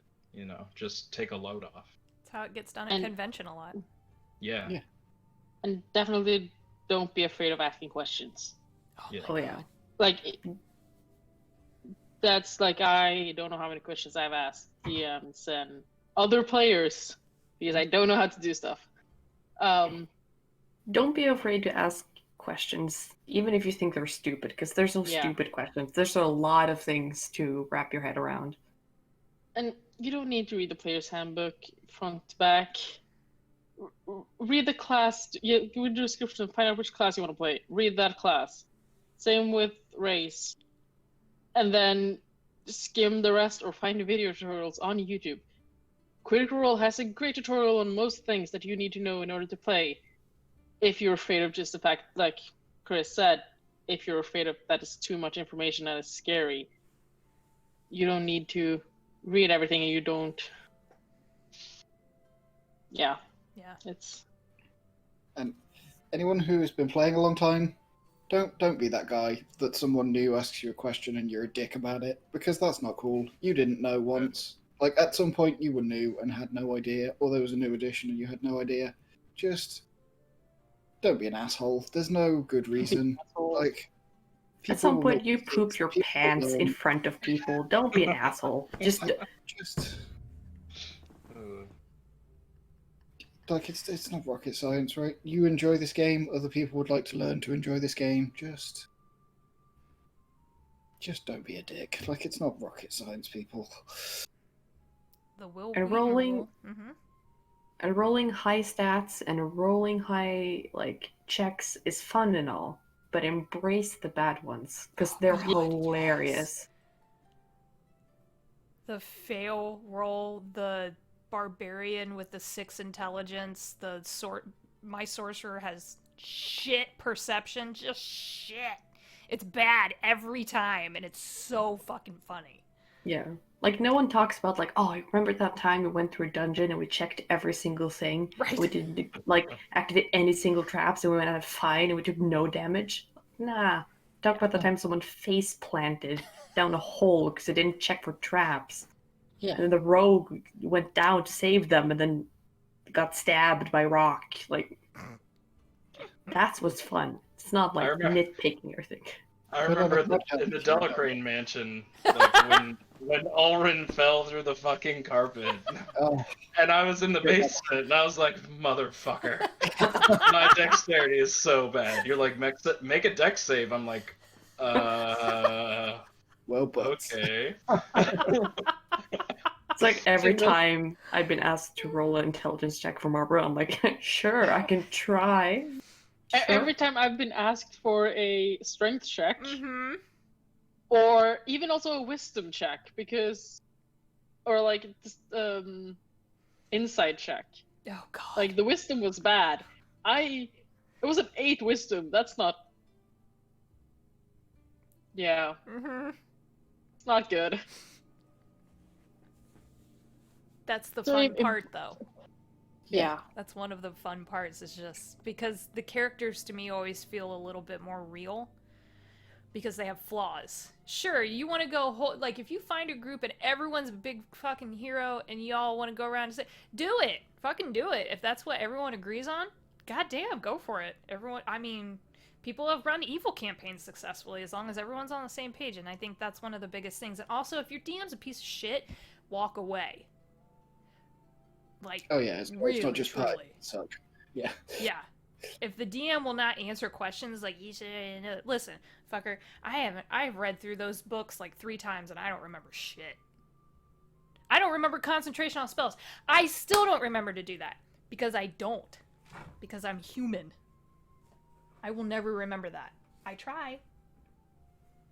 So if your DM's a freaking piece of shit, just find a different group. Yeah. It's not worth it. It's not like there aren't many of them out there. Oh my god. But also, if you enjoy playing and you kind of maybe sort of think you maybe sort of could or want to run a game, please do it. There are always more players than DMs. Always. Yeah. I still have the emails from when we first started talking, Hallie, and I was recommending some of the things I'd used, and because you were first time DMing. And it's that's the kind of thing, you're always going to find people to help out. Sure, you'll run into, a couple assholes, but you'll find people who are oh, yeah, just, there's a free resource here, there's this, there's that. There's so many good videos. Matt Mercer has his GM tips. Those are great. Brennan Lee Mulligan has his series where he talks about how to be a good DM. I haven't seen them, but I love Brennan Lee Mulligan's DMing style. So I'm betting they're awesome. And yeah, there's so many resources out there, and stay out of the echo chambers online. Because as a lot of recent events have proven, people who claim that they are Adam Cobell, anyone? People who claim that they are allies and then they do something real shitty. No. Or if you are watching this now live or later on a recording and you haven't had a whole lot of experience, I have a group that teaches newbies to 5th edition, just some fun one-shot shenanigans, and we have a charity group that we run, and we have a lot of new players that come into there, or people who don't have as much experience as they would like, and they come in and they have a good time, and we do it for charity. There are lots of groups out there. Scraticus Academy is another great one that you can go. They're open right now. Their signups are open to go play. It's like there are people doing legitimately cool, good things in a patient, safe environment where, like what Sam was saying, don't be afraid to ask questions. Those environments are built off of that. We want you to ask questions. And it's cool. Oh, Ada, sorry. I missed it. Okay. That's fun. I like that. If your character was in a band, what instrument would they play? I know. Oh, God. Please say, like, the 'Cause timpani or something. Because she's proficient in it, and she has one. A death horn? A triangle. A triangle? God damn it. She's proficient in the triangle, and she has one. I wanted it to That's be like amazing. Caduceus's death horn that he has now, where he's just like, brrr. I mean, if someone gives it to her, she's not gonna let go of it. Oh god, Marble with the Vuvuzela. That's the Yeah. the nightmare scenario. No one ever sleeps ever again. Just like 20 hours on the road from Oh, one time to another. Marble Just crazy serenading fucking- Neuraxis with that, with B. Oh god. Yes. Or learning to play like Hot Cross Buns on a recorder. Which would just be the fucking best thing ever. I wrote a love song. Listen. Yeah. Just like Marble would love the kazoo. yeah, that's She'd love the kazoo. And the what's that thing called where you squeeze a thing? Oh, yeah, Screaming the chicken. What do we? the like I'm No, terrified. there's like a robot. You squeeze them and like. There's this it's like Pac-Man where you just it looks like a huge it looks music like a note. it looks like a tiny saxophone, or like like a music tiny- note, I mean. Yeah, it's like a I know what you mean. Shit, what's that called? It's the stupidest instrument. It's I not don't really know. an instrument though. Mm. Yeah, no. Oh my god. Here's a problem with gnome characters. Uh, A lot of instruments are way too big. So Not the Elisha would play triangle. I was gonna say Elisha would play the piccolo. I don't like the piccolo because I'm a flutist, and I can't play it. It's too like high notes. Yeah, for me, not high. Yeah, I don't like the piccolos. But Elisha would play the piccolo because it's visually small and annoying. Yes. That's my reasoning. I will say that Seven would play the violin. Yeah, he would, my Yeah. boy. And is probably quite good at it.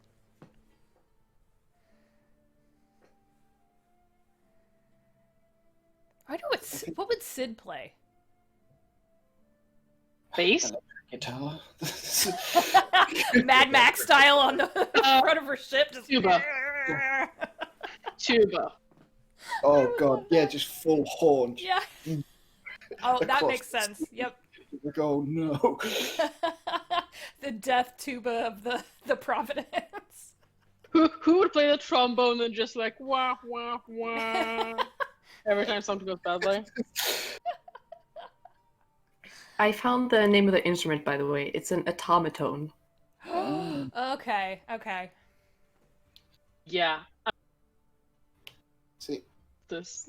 Neuraxis feels like it's one of two ways. Either it's like a bass guitar or drum or like something that keeps rhythm for like marching songs and that kind of thing, or like completely the other way and it's like whatever the Dragonborn version of of bagpipes is, whatever their racial like Okay. insane thing would be. He's just like the official musical instrument of the Draconian army. Yeah, but like just the heaviest marching band instrument. Yeah, that kind of work. I love that. What about Oren? I think that Ulrin would probably just sing. I think Oh, probably be a vocalist more than anything, because I don't think he really could do I don't think he has any instrumental capabilities. So just kind of be like in The Hobbit, like when they're singing like the Misty Mountains. I could see him having wow! a tenor voice like that, or I even love it. like a deep kind of tenor voice or soprano or something. I don't know. Not But like hitting a bass drum like an anvil, just like yeah, like absolutely smashing this thing. exactly. Like I would say drums, but I think he would just not know his own strength and not like. Just punch hole, yeah. Yeah. That's so good. Oh my god. But yeah, probably singing. Oh. Well, it's officially canon that Sid has a death tuba on her ship. I feel like that's highly appropriate. Yeah. I think Julia would like it Like too. You just Like a French horn? What? Is that what you were talking about? No, a flute. Oh, okay. I'm gonna send a picture in Discord. It's like some flutes. If you're really, really small and you're starting to play the flute, and your arms is too tiny to Aw, reach out to like the end, there's flutes it's a that have baby curved the flute! head joints. It's a baby flute. It's a baby flute. They've Aw. curved the head joints, so you're like you can reach the farther away. I had one of those for like 2 years when I started playing because I was short. That's a baby So flute. like would either play piccolo since it's a small flute, or have one of these and play those. This is a really You good were question. short? Oh my god. I want Elijah to play the flute because I think the flute is a beautiful instrument. Sig, you were short? Did I was ever- shorter than I was now, Shade. and I'm short now, so yes. I will admit, when you were like, there are some instruments that gnomes can't play, I was like, I have plans for a ska bard gnome. Well- like saxophone, just like one of those like Hawaiian shirts. Careless whisper on the saxophone, just going at it. I'm talking like real big fish, like fully, that's just what I was like, thinking. yeah. Some like real big fish or Oh, Mighty that's Mighty good. Boss Tones. Yes. Oh my god. Epic sax guy. That I get. Yeah, just like a tiny gnome in a bar, just like skanking away with a saxophone. Amazing. I love the thought. Oh man. Does any before because I want to do Hazel's thing. Yeah. But does anyone have any other questions or anything they want to know? Me, other players? It's just a curious moment to like sit back and kind of like, damn. That's a lot of story. I still have not. One of these days when I'm real bored, I'm going to sit down and run word count on the entire set of notes that I have in OneNote just to see how many words I typed. I'm Yes. very curious. That's a lot. It's a lot. I think Ada is coming up with a question, Oh, and I think I know what it is. oh no. Oh, no. Is it the fruit Hallie, thing? Hallie. Is it fruit or vegetable? What? Most of the questions I have Alex! will be answered by downtime. Hallie! That's what I'm realizing. This like end of game. All my questions are like, but what's Hazel gonna do? Is she gonna have like secret SWAT teams all over the place, or like retire to a farm? She becomes the spy master? There it is. God! That's just mean. That's mean. However, I can answer this if you allow me to bastardize it a little bit. Ooh. I can I can tell you what is my favorite bit about all of these people as players. Not as people, No. but as players. Yeah, we're not people. We don't Because count. No. let me finish, God. As Not a people, they are Grab your ego gems. bicycle pumps. It's go time. But I'm a as sloth in a human players, suit. they have certain strengths that they all collectively brought to the table, which was really interesting to watch that kind of progress. So Julia, who is not here, absolutely flabbergasts me and delights me in the way that she can go from Hazel to Sid. That difference alone She shows commits. a Yeah. range, and she commits. Yes, exactly. Took the words right out of my mouth. She commits fully. She will go all, and I mean, if she's in it, she's in it. That headspace is there. You can watch her face change. It's impressive. And also slightly demented, and I really like it. I love you, Julia. Wish you were here. We love you, Julia. Sugar, basement drugs. The whole. Oh my god, that just... The fucking skin. That thing has been haunting me for 2 years almost or The more. thing is, like, am I right, Hallie, that you're like canonically, it's like someone's tattoo. It's like this little. Yeah, it's like it's a like this nicotine big. patch. Yeah. And it turned into such this massive joke about just the whole thing. That she has like a skin dress on underneath her armor. Yeah. It's a It's messed up. onesie made of people. That's not It's so disgusting. It's... the whole thing. Someone's spamming in chat. Will someone kick them out, please? I'll do. Thank you. I'm Stop trying, spamming, you piece of shit. but Twitch isn't Get it responding. out of my... Buy followers. Yeah, sure. You could buy followers. Let me hop around here. So for Sam, There we it's go. the ability to fully embrace that chaos and be silly and be funny and have really truly heartwarming, sweet moments. And also because you hopped in a moment where we thought you were going to just be temporary, or I was like gonna a- be in 2 sessions. 2 sessions. I know. Year and a half later. Like, damn. Really? And I love that. So it just that willingness, and I would message you, and you would be like, "Yeah, okay."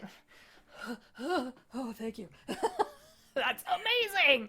The flexibility is truly wonderful, and Marble is such a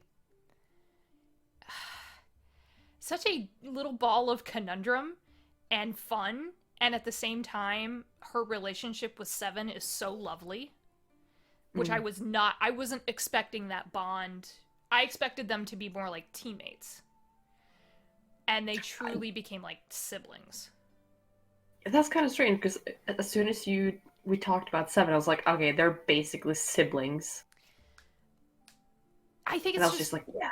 perspective. Yeah, and I think some of that was there, but it, you can say it, and then there's what happens in the game.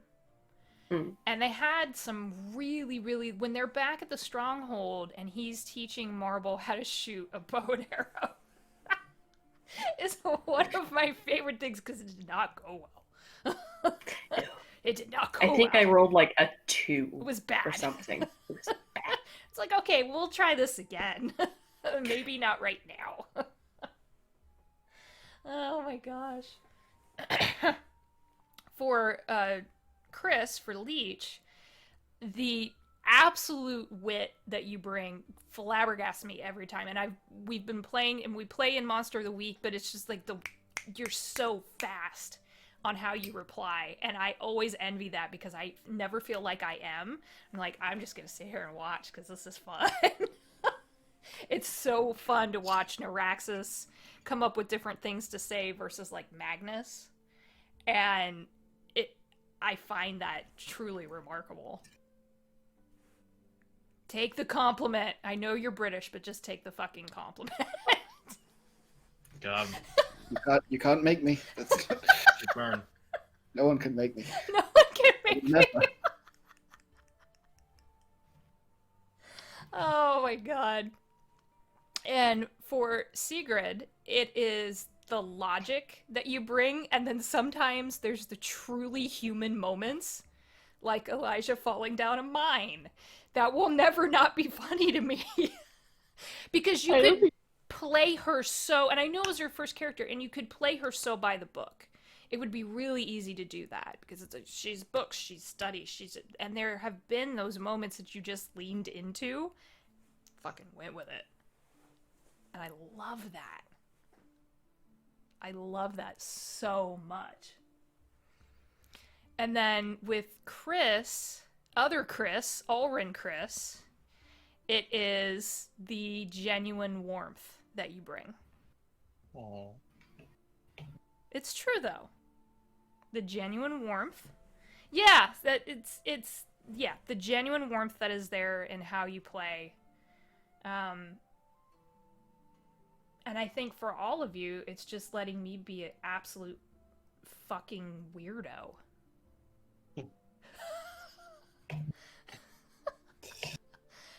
I don't get those moments a lot, okay? So I go with it when someone's like, would you like to play a game? Would you like to run this game? Yes, but it's gonna be weird. But make it weird. Yeah. So anyways. Do we want to do Hazel's thing? Yes. I have just a little bit of story for her. So Julia, who couldn't be here, sent me a really lovely wrap-up story for Hazel. So I thought I would kind of go through that. So with the exception of traveling and different adventures as she in the aftermath of everything that has happened in the campaign, she decides to lay down roots in Joren, which is where her family is. It makes sense. It's where the stronghold is. But she has certain things that she wants to do. So the first big step is she wants to contact Camilla and Mizrae and gather up as many of the remaining members of the Order of the Lycan as possible. Invites them all to a meeting in the Cookie Mansion, because it's safe there, and it is its own plane. Remember, the Cookie Mansion is sentient, so... That is true. It has abilities that have not been tested yet. Think like full security alert. Like if Hazel were to enact those protocols, it would just throw you out a window and keep you from ever entering ever again. And also maybe do a shit ton of damage on the way out. Like if you all had decided to have a really important meeting in there, you would have been given those rules. I guess I should have mentioned that. It's in the things you don't know, but yeah, they were always kind of there. So she wants to discuss the Order's rebuilding, and she's advocating that instead of staying in the shadows, the Order should embrace a new direction. Build open communication with villages and towns offering their services as monster slayers. So like think Witcher style, right? But without that, trying to get rid of that reputation or trying to help people see them in a different light. But also building a place that would act as a safe haven for anyone afflicted with lycanthropy and teach them how to deal with their newfound abilities, which is definitely not an option that she had when it happened to her. And then she proposes that the Order's new HQ be established in Joren, and from there they would send emissaries to surrounding villages and further off cities of Taldore. Hazel would talk to Elysia and Naraxis about establishing work relationships between the Order, the Arcana Pansophical, and have the Blood Hunters aid with rebuilding of Draconia. Which just makes sense. Yeah. So, this is the most Hazel thing I have ever read in my entire life. I don't know what's happening. Something is happening in chat. I'm very scared. Okay. Never mind. I will look at that later. I'm getting distracted. This is the most Hazel thing I've ever seen. So her next big project is acquiring property in Joren to open up a small establishment called the Sweet and Reed. Just wait. It's a cafe with strawberry patches growing out front, and it has lacy curtains. The inside is filled with small tables and couches and hidden nooks to create a cozy and relaxed atmosphere, direct quote. The walls are lined with bookshelves containing books from all over that she gets Elysia's help with, as well as an impressive collection of all 25 volumes of the all-time classic, The Carver Who Stole My Heart by Sir Edwin Dunnage, whom Hazel has sent a frightening amount of invitations to do a book signing at the cafe.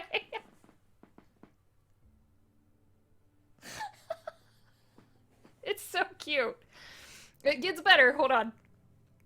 Anyone can take a book to read either in store or bring back home as long as they return it or leave a different book in its place. So it's like a little free library. It's great. While reading, guests are served a range of delicious beverages as well as pastries. She met pastries. She wrote pasties. Pasties, that's a thing. No, it's not. Yes, it is. Pasties are a thing. What the fuck is that? What do you mean? No, what is that? Am I gonna have The to put a only thing picture I of know they are shouldn't be eaten. a Cornish pasty? Yeah, they're No. just food. Yeah, it's food. It's Why like is it funny? it's sort of a pie. They make Like a edible pie. pasties. Come on.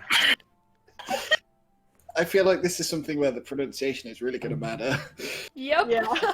That's why Okay. it's Is funny. there an accent mark somewhere? Nope. Is there like an umlaut somewhere? This is a Oh! A Hot Pocket. No, Got it. no. You could have just said Hot Pocket. Isn't that just like a calzone? That's a calzone. kind of. Calzone. It's not a pizza. It's not a Calzones don't- pizza. Wait, That's that's, like a a- that's like a a meat fucking pie. meat pie, yeah. I They can't. call them Kind of, pasties. Oh yeah. my god.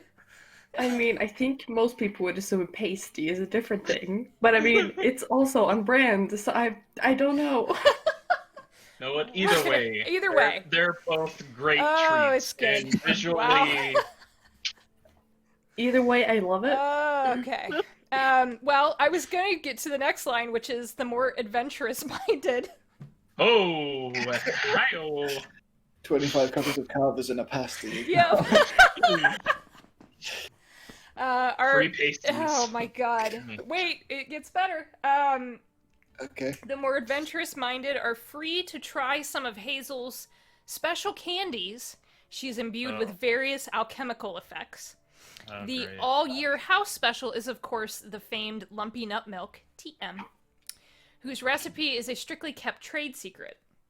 It's a favorite amongst the more exotic patrons, including a group of mind flayers from the Feywild, who have started a very respectable interplanar book club. Aw. Oh yeah. It's so cute! The shop is also running a work program in cooperation with the Order to provide Lycans who don't want to become hunters with opportunities to gain work experience, either in the bakery or serving customers, and it helps to continue to establish trust between them and the rest of the villagers.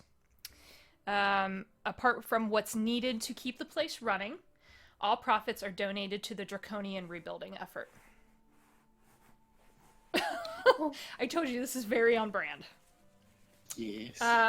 So a little bit last, while her duties keep her fairly busy, she spends her spare time taking the occasional field trip to the Feywild, either running free in beast form or just chilling with the inhabitants. And over the years, she spent more and more time in Yama's Glade, growing very close to Shaira, the Merid who she'd made friends with when the party had first come there. And whispers say that there might be more than friendship between the two of them. Aw. And then in her twilight years, she can be seen wandering out into the forest around Jaren more and more often. She would go to sit underneath the tree where she had laid down her weapons all those years ago and tell the yellow-eyed hunter how his children had been thriving in this realm, whether he could hear her or not. And one night during a full moon, she did not return from such a trip. No traces of a body were found, but local mages discovered hints that a planar portal had been opened close by, and the tree where the yellow-eyed hunter had been talked to and where she'd buried her weapons was suddenly blooming that night with soft pink flowers. And that is Hazel's story. Very on brand. Very true to... Now, granted, she's gonna live a long fucking time. But I thought you all might enjoy that.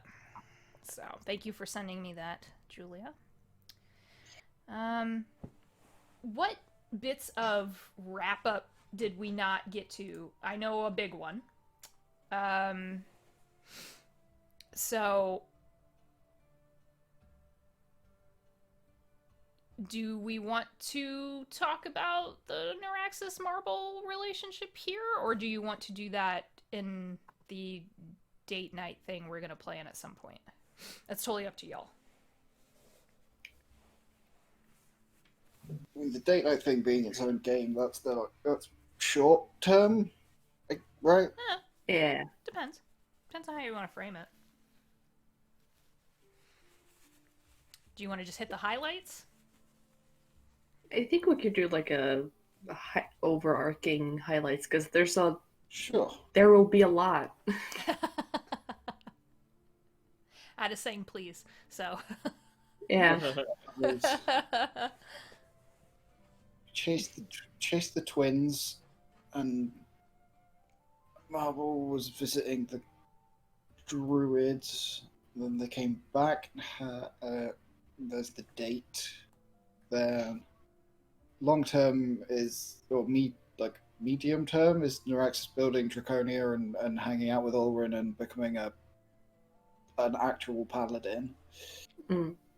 Marble is like helping with whatever building and transporting and every spell thing she can do to help rebuild and just help Neuraxis do stuff. During that time, they go and visit all of his family using stuff like transport via plants, whatever. So Marble meets the entire brood of Dragonborn, all 8 siblings and like his parents, and yeah, there's a lot of them. There are, yeah. And Marble slowly learns how to read, Mm-hmm. which will take a while because she's dumb. But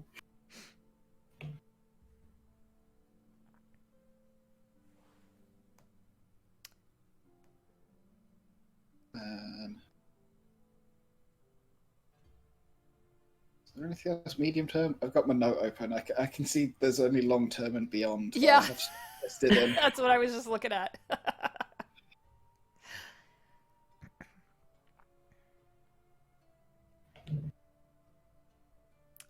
I will say that you, Neuraxis, when you do go to Marble's clan, you get to meet this little halfling tabaxi baby named Juniper Spark. It's the child of Renata, and whose name I just lost. I just had it and I lost it. Swiftly? No. Stalk the Night? Stalks the Night, thank you, yes. I wanted to say Swift Comes the Night, and that was not correct. I was close. It was That's a villain. That's his alter ego. Yeah. And it produces a thought of, oh, so that's what a tabaxi and another... Got it. He's cute. He actually has, like, little furry ears and a little furry tail sticking out of his little diaper.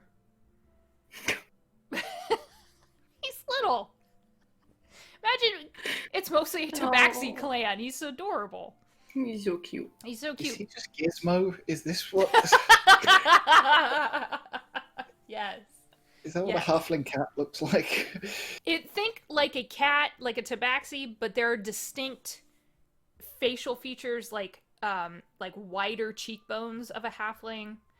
The nose, while furry and has then the little like cat nose on the end, has like an arch to it that looks a little more human instead of like broad and flat like a cat's would.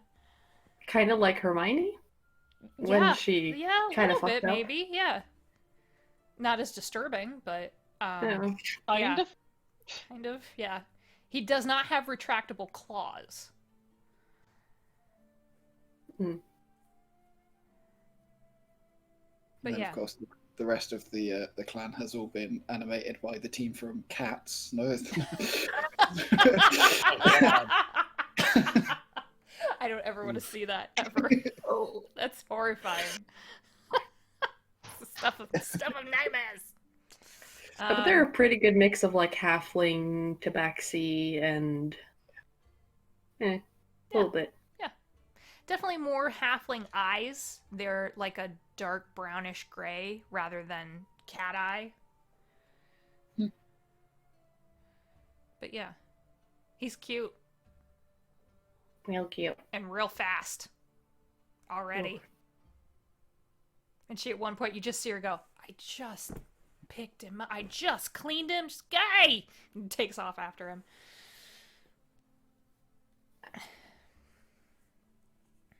So yeah, I'd introduce him to like people and like they all have pretty strange names as Tabaxi do. And there's a lot of them. And there's probably like 30, 40 kids running around. Mm-hmm. Oh no. They are a fertile bunch, we'll say. Everything I wear in Parry is sharp. Don't.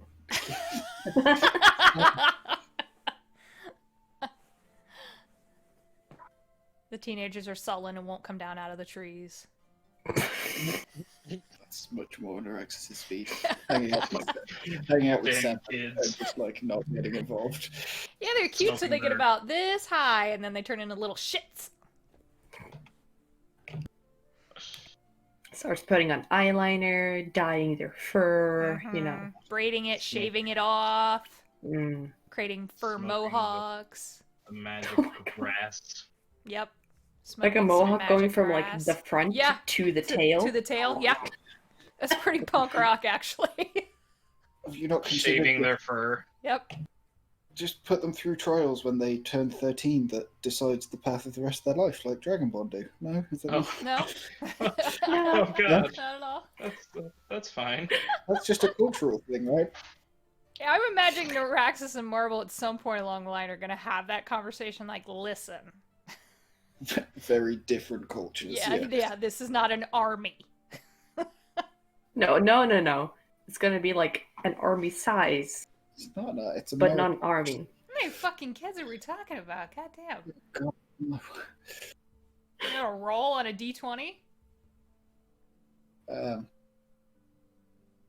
Then long term, once New Draconia is like on its feet and organized and has a council and New Draconia right, it's like partly the Dragon Court from Iman and partly if a lot of them come to Joren and expanding into the empty space and whatever.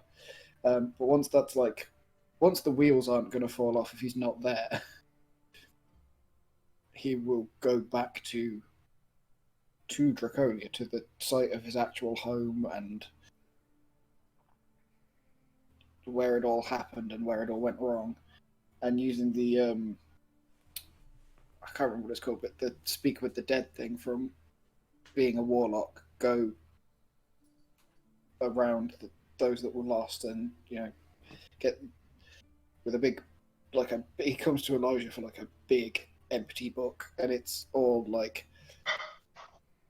their name, their next of kin, their last message or their last words or whatever, what they'd want to pass on, and then with the last question it's how do you want to be buried or whatever, and he'll make sure that their wishes are followed so that he can go back to his people with it's not supposed to be like, it probably is a little bit sad, but the whole point is like we have like a roster of the lost. We have this thing to remember them by, this like cultural artifact of like, we survived, these people didn't. We have to be better for them. That makes sense. Yeah. Elijah would definitely help. All she can. Oh yeah, because it'll come back in like no order and in like an awful, and it'll have to be like alphabetized or collated in some way. Like it was just chaos. Can this database is a thing? Can she make a database with all of this? No, but she will definitely make a system for it Yeah. and help. Actually, on my short term and long term, and probably also midnight for my short term and midterm, and probably also long term. One of the points was help Neuraxis in any way, shape, or form. It's like, I am not prepared to be a leader of people. Oh god, there's so much bureaucracy. I was not. Oh god. Oh, red tape. Oh. Oren, how do you design buildings, Elijah? What math? Schools? I don't know. Books? I don't. Oh god.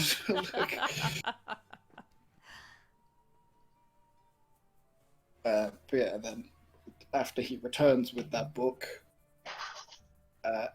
he will, but as per tradition, as like a leader of his people, he would adopt some like eggs from the like whatever the generational thing it like he accepts a brood basically, and that's also when he becomes a real daddy with Marble. Aww. I have cat tail in my face. Look, And Marvel will probably push towards like getting just one more kid. Just one more kid and just keep on going until he just says no. Because she's so used to having 40 kids running around. Yeah. God. Do they just live in some like big rambling manor house somewhere? They just make an own house just for like kids. Yeah, kids' house. It's like the kids' mean, table maybe. at Thanksgiving, and then you have.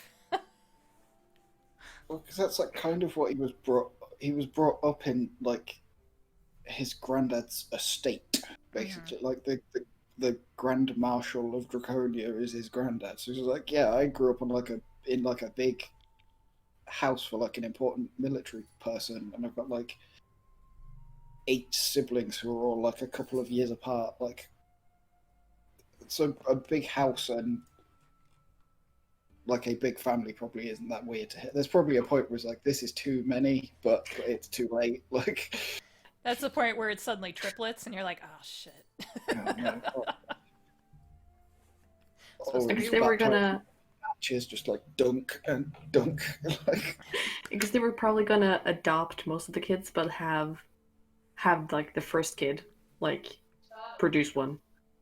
yeah. Which is sort of like a callback to his parents, who kept 2 of their like own eggs while also doing their duty and taking in like a bunch of others. And then, yeah, when Marble becomes level 20, she gets that crazy stop aging thing, and Director starts And now to that's at level 18. and Rex starts to like not panic but worry about like getting old and dying before everything is done, before the new world is like perfectly stable, and like, is everything organized and in place, and oh god, what's going to happen if like I'm not here to keep a hand on everything and like pull everything into place. So he would ask. I don't know whether he would ask it like, he'd probably ask Marble to true polymorph him in much the same theme as Jamonsa Ord, and literally become a dragon masquerading as a dragonborn, so that he will live longer and he can stay with Marble and make sure that Draconia is sorted and that all his much longer lived friends are okay, like the gnomes and the dwarves and whatever. Because otherwise he would have just got old and died while everyone was. Then eventually, when they're really old, it's like getting to the point where it's very obvious something hinky is going on to the people, he'll retire, or, knowing him, something stupid like fake his own death, and just go and live quietly in the woods with Marble Aww. and research, trying to work out how Draconia ever floated, and just he just quietly okay, everything is running fine. He finally doesn't have to worry, and he'll just set off into the woods and be done. Make a little wood hut and just live there and be obnoxiously old. Yeah. like if something awful happens, he might like take to the skies, but that'll get less and less frequent as he gets older and older, and then Oh, I love that. one day a hiking party of adventurers will just find two old corpses in a cabin. Oh my god! They look happy. Stop. I wanted to go, oh, and then the implication of it hit me, and I was like, oh, I don't know. Oh wait, that's a note I might have missed. Yeah, their wedding is like a whole thing. Oh, God. yes. Yeah, that's why he has to take her to meet the entire family. I'm trying to unlearn the lizard thing, Yeah. which is probably not going to happen, but she tries. She could ask Elisha for like a modify memory spell Oh god. So if she was really desperate. Nah. Wow. the thing I did have a thought for is that he would alter self to look like someone else when he goes to Ulrin to order the rings, so that he gets Ulrin to make them. But when he goes to collect them, he goes as himself, so that Ulrin is the first person that knows. He tells Hazel, but he hides from Ulrin until he goes to collect the rings, Oh. and then asks him if he'll do the priest thing. That's very on brand for Neuraxis. Yeah. Overly complicated for a simple. Yeah. I love Like, it. Hazel, he has to go shopping with Hazel to get wedding clothes because he's got no idea what those are. Like the Oh, only yeah. non-armor clothes he's had have been in the bottom of his bag this entire campaign. Like they are beyond recognition. But it's like it's a whole thing, and it's yeah, completely nonsensical. Like it could have been much more organized and ordered. Like he could have just like asked Elijah and Ulrin and like probably his parents, and then just left it alone. But he's a mess. He's just like. Which is saying something because Marble tends to be a little bit of a mess. So it's like. What? For each other. The only like reference image I've really got for the actual wedding is like I don't know if any of you've seen Peaky Blinders, but when it's Oh, yeah. all the like British officers in like proper that's like Neuraxis's entire side, and then just like A bunch of hippies on the other. all the like I think they're supposed to be like gypsies or something that settled down in Birmingham, but yeah, it's like like full like wild child on the other side, and it's just like Oh my god. Ew. LA in the 70s, man. That's a. Oh god. Yeah. Oh, that's all I can think of. It's like these glasses on everyone, except bell bottoms and Oh god. Yeah. just a lot of fur. He's got those like the like big block bar of medals and whatever. Like the Yeah. whole thing is just He's got two. He ran out of room on this side and had to put them on the other side. yeah, it's like full officer and a gentleman. Like he's got the perfectly crisp white hat under his eye. Like the whole thing Nice. is just Yeah. yeah. But yeah, And I Ulrich imagine rings, that's my Seven and Juniper Spark being her like bridesmaids. Oh. Because yes. He would be the little guy would wait, how many years is this after everything? 5 maybe or well, Okay. So he's like kindergarten age. Yeah. Yeah, he's like 6. So mostly there to just be adorable. Oh, yeah, that's not a problem. Yep. I think what was it? Oh, like Ulrich officiates. Hazel is the best man. 7 is the maid of honor. It's like Elijah is the ring bearer, so she brings the rings and has like Aw. responsibility for them. yeah, the whole thing is just like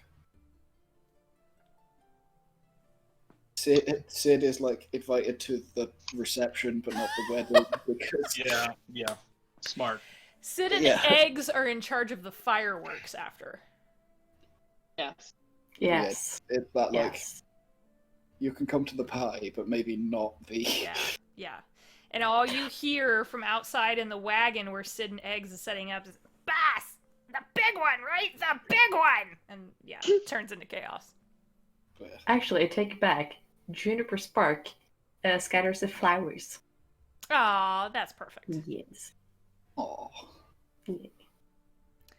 And little sparks of his own, because he is a druid and can make dancing lights. Oh, yeah. I feel like that's the first spell every druid should learn. Like, if they're in a little Tabaxi clan, like, I can make lights! Pew! Oh no. E.T. home phone. I think I'm more afraid of the draconic sorcerer Tabaxi child that would be... That's pure wild magic surge right there. Oh, Jesus. Like I'm imagining a mix, like in Shrek, but instead of a donkey, it's a cat, Oh no. and my brain does not like it. And bipedal. I don't like that either. I don't like any of it. Human fingers. No, that's... I'm out. And no more. No. Oh my gosh. Yeah, I'm just kind of scrolling through my notes. Oh my. Oh jeez. Scared Oh, the yeah. shit out of me. Best gift. I feel like that gif is a. Oh my god. Oh, There's shit. a reason y'all can't see this. Wow. That's I imagine whenever Noraxis is in his, like, dragon form, Marple will just, like, climb, like, literally climb him and just lay on top, like, poking different scales, like, poke. No. Look, thanks to Alter Self, at least, even when he's like the mayor or whatever, he can just leave. Like, if Hazel needs help, he can just leave and go on an adventure. So, like, they're like, you can't leave, you have a meeting, and then some random halfling walks out, and they're like, oh, okay, yeah, you can go, because we don't know who you are. And he's just desperately like, don't turn back, don't turn back, don't turn back. Like, avoiding responsibility to go and adventure, like, to get back out into the field and go and do things.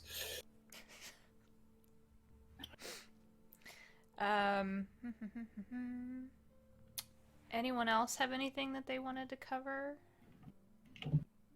I love all of that, by the way. I'm just kind of like clicking through my notes to see. I will say, Elysia, that at some point, Allura, who is human, by the way, is going to retire and would offer you her place if you so chose. Archmage Elijah. Yeah, basically. You would only be Yeah. in your, what, I- 60s I- by then? I was gonna say, I started the campaign under 30. Right. Elisha was under 30, and she's a gnome. She is gonna live a So long ass life. 70s? Yeah, because Allura's like in her Yeah. 30s during the time of Vox Machina. So yeah, it would probably be, Yeah. she's gonna live longer than a typical human yeah. just because of the ability, or the way her magic works, but But yeah. yeah. No. And I would say Elisha probably before that, Yurik had stepped down, and so there's need for that. Elisha would definitely say yes, take over and be honored, and yeah. Definitely. Yeah. No, I think it's basically like making sure that her parents are safe Mhm. and are happy for the rest of their life, and teach young wizards and help. Like, this is a small thing, but like help Lyora find. Oh no, my brain is melting. Arteon? Arteon. He, And like, well, since you brought it up, Yeah. in as part of the story, and not just me blathering, he has left the material plane. He is actually on the Wow. astral plane, having been lured there by a different type of creature. something you've never seen before, and he's loath to leave. It offers him a sense of, granted, it's very restrictive in some ways, but there's a sense of safety there. It almost looks like a, what's the right word that I want to use here? Because I can see it in my head, but think like an astral, a very large astral chameleon. Some kind of space lizard. Not like like an old one, but not a Cthulhu old one, as in like No. just ancient. And this thing is like the caterpillar in Alice in Wonderland. It's like curled up in its own like little corner, and it just offers wisdom to anyone who wants it. Kind of a thing. So yeah. It's a very odd, segmented. It has the eyes like a chameleon or a large lizard would. They can blink independently and do all that weird shit. But it also can change its shape. It's a strange, weird ass creature. And he was offered a spot in its grove.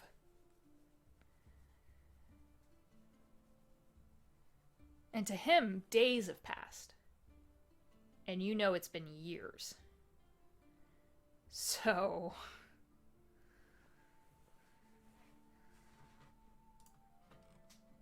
Well, Elijah's gonna talk to like Leora. I'm hoping Leora is like with her when this happens because this isn't her mission. This isn't her. She wants Adam to come back, but this isn't her place. So she's gonna let Leora figure it out and help Leora as best as she can with the decision that she wants to make. And you know, at this I'm trying to figure out point, yeah, at this point, Leora's grown a lot. I mean, she was very young when you all met her too, and it's been decades that have passed. And now that she's found him, it's almost like all the air has kind of been let out of her for a minute. And then after she has a conversation with him, she comes back and she says he doesn't want to leave, and I can't make him. But she has opened basically a line of communication between him and her, so that she can check on him every now and then. Gesundheit. Yeah. Yeah. But it's like getting to close that door. And Elisha knows how this feels because he was like, she had the same thing when she get her friends back. So right. And Atian kind of raised her. So yeah, it's a very similar relationship in that manner. But it definitely, when you leave, there's that lingering thought of, I wonder if I should go back there sometime. I'm guessing she will on several occasions. Yeah. But just because she has a long life and a lot of adventures still. Yeah. And the magic there is different. It's not cast in the way that you're used to. It happens all from thought. Then I'm definitely thinking she is going to study this plane. This grove and...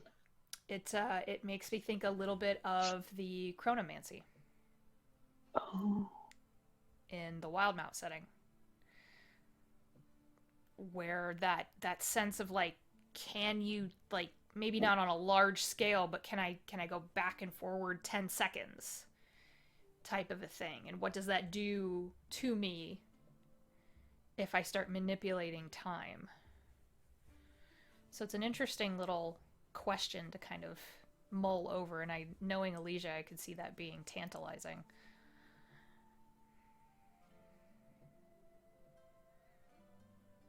All right. I also like it. This is like totally not off topic, but I also imagine Elisha, Flux, and Leora has like weekly brunches, or like they go out and eat and just like have a book club girl group. Not girl group. Flux isn't a girl, but like Wizards United kind of thing. It's like them getting really close because I'm guessing they all work together, or at least Elisha is gonna make sure they also get what they want within the philosophical. And Leora works in theoretical practices in magic, and Flux works in elemental control.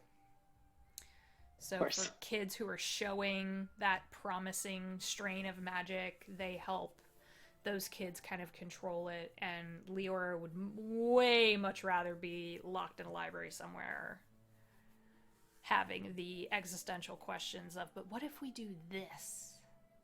Type of a thing. Yeah. And her big thing is trying to get rid of the component, the material component part, because it is such a pain in the ass. It fucking sucks. It sucks. It would have implications into any magic user, clerics especially, because it's so pricey to revive people. But that The has moral ethical. the moral implication, Mhm. the ethical and moral implications if you could remove Yep. any material components from reviving someone. I know. And That's how. why it's a theoretical conversation. Because then technically anyone who has magic could do it. Don't tell Miraxis that he would just throw money at that problem to try and revive the entire country. Just don't tell him.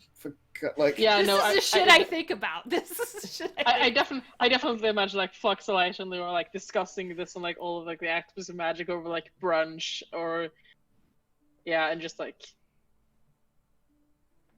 being a group and 100%. Being a family when the rest of our families gather across the continents, not being in a mon. That's fine. You'll have to teach all of Naraxis and Marble's magical children not to kill themselves. Yeah. It's just a family of wild magic sorcerers. That's all that it is. Every day they get a sticker chart. Did you set off a fireball today? No, you get a sticker. A couple of paladins that like spend too much time with Uncle Ulrin. Just like the whole thing is like Elijah like being like, I know you're a sorcerer, but you can also read. All birthdays are books. Oh yeah. Everything from An Idiot's Guide to something. I think Naraxis like would invite everyone to when the first batch of the brood of the right age to go through the trials at 13. He like invites everyone, but there's this like culture shock of like, you do what when they're 13? It's like, yeah. They go through a bunch of physical and mental screening tests to discover their aptitudes, and then they're assigned to like war or magic or like material. It turns out you're good at making things, right? You're going to go and be put through some more tests. You'll either be a blacksmith or a brickmaker. Oh, you can cast spells? Cool. You're going into like... It's very Kunari of you. What if they don't want to? That's not how this culture works. Narax doesn't get a choice, neither did his siblings. Oh god. It's very Kunari of you. I swear to God, if you say re-educators, I'm gonna throw this whole thing out a window.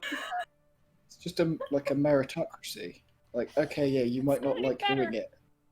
You might not like doing it, but you're very good at it, and for the good of everyone.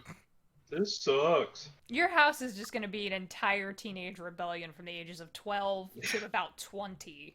Whatever that equates to in Dragonborns. Yeah, there's just a bunch of kids just pissed off. Yeah, I think Marvel would step in at some point and go like, chill. Just... Canonically, they do it to them at like 13. Kids coming and living at their aunt and uncle Ulrin, Elisa, and Hazel's homes. Craft projects with Uncle Ulrin. Yep. Reading sessions with Elisha, or just she is not home. Let's just be in her home, and chill because like... she's never home. She's always at work. Or with I wouldn't be a wizard like Auntie Elijah, but the tests say that actually I have to go be a soldier because I'm better at stabbing people than words. And you're like, well, no, but I like books. We're creating a whole new age of characters now. A whole new age of first level problems. I think Marble would be a bit like curious to see like, oh, what's this about? Like, how's this gonna go? And as soon as like anyone is like, but I don't want to stab people, she would be like, okay, I'm going to veto this. Fuck it. It's a cultural thing. I went through the trials, and my father and his father before him. Oh, I learned to grow flowers, so There you you know go. there's a difference. Alrin, I really think you need to make a first level problem shirt. That would be fucking amazing. There's some new merch in the shop. Chris designed it. Yes. Yeah. It's And real I want cool. to buy all of it. I know, right? Well, you have your store discount, so whenever. I do. Well, here's the thing. I want to buy all of it, but I also don't want to pay taxes when it Oh, comes that's here. true. The VAT taxes. I always forget about that. Yes. Oh, Okay, think off track. taxes. taxes. Taxes. Taxes. What is there? I want to make sure that we covered everything y'all want to cover. So this would be the chance to speak now, kind of a thing. Because unless it's a one shot, we likely won't be coming back to do this again. So. No, it's not to say that we can't, put up playlists and do all of that type of stuff, but wrap-ups are wrap-ups, and Does Ulrin have children? it's a good Does question. does Owen and the girlfriend get married? Yeah. I think we covered They this last they time. got engaged in the downturn, didn't they? Yeah. Engaged, but not that a title really means anything. It's kind of like, well, duh, we're engaged. I mean, I already assumed that. But your mum would be Yeah. very upset. I would love Ulrin's mum, let's be honest. Oren's mom is great. It's true. I think they would have kids, yeah. I don't know how many. I mean, it kind of depends, but yeah. Well, that- I I'm- could... I'm trying to get the holiday barbecue image of when the whole family... gang are in their 40s and 50s and just Oh god. The family reunions for the STDs. Also. Oh. Yeah. Yep, he said it. We A did whole this. gathering of STDs. I'm done. smorgasbord. Fuck with us Almost once and you'll regret it in the morning. I'm done. It's true. It's true. This is Corner. why we rebranded. Did we? We'll see. We're a terrible What? party. We don't have We're a rogue, terrible We party. don't have we have a clerk and a wizard. Yep. We got rid of the STDs. Took a while though. Yeah, you Took a know. good while. Got some Took a healing while. done. It's fondly Well, got rid of the STDs and now it's fondly remembered as a terrible party. That's the...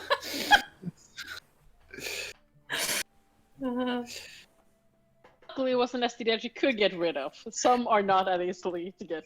Oh my They'll come God. back when you least want it. You have to It took complete the getting to level full 20. course- full course of levels. Oh my God. I can't. Actually, Just- question, Hallie. Oh. Is this why it ended the campaign?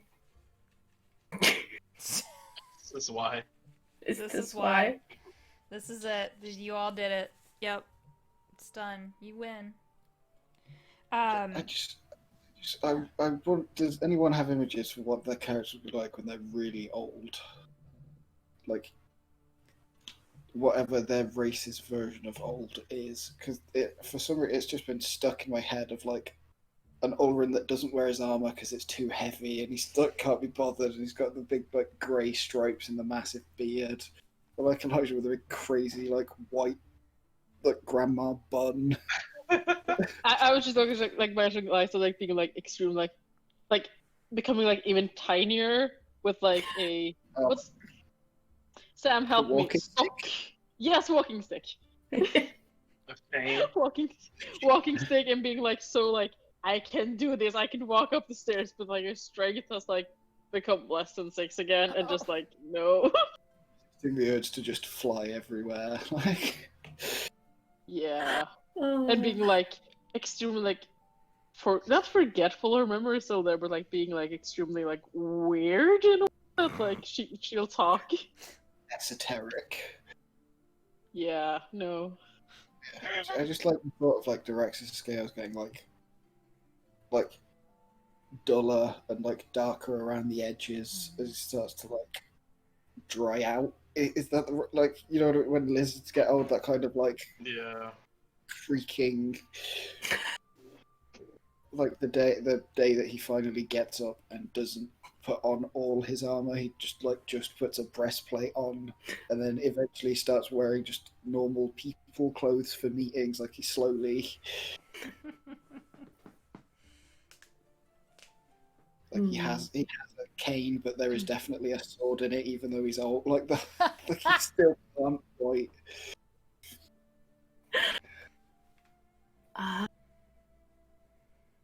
Yeah, what's an old marble like? Like the grandma from Hey Arnold. Just like fucking batshit insane. And like constantly in her own world or in her own imagination. Come on, Constable, we've got to find this. It's like, what the fuck are you talking about? What? It's like, that's how I see it. Oh my god, yeah. And maybe like a hint of Grandma Death from Donnie Darko. Oh my god.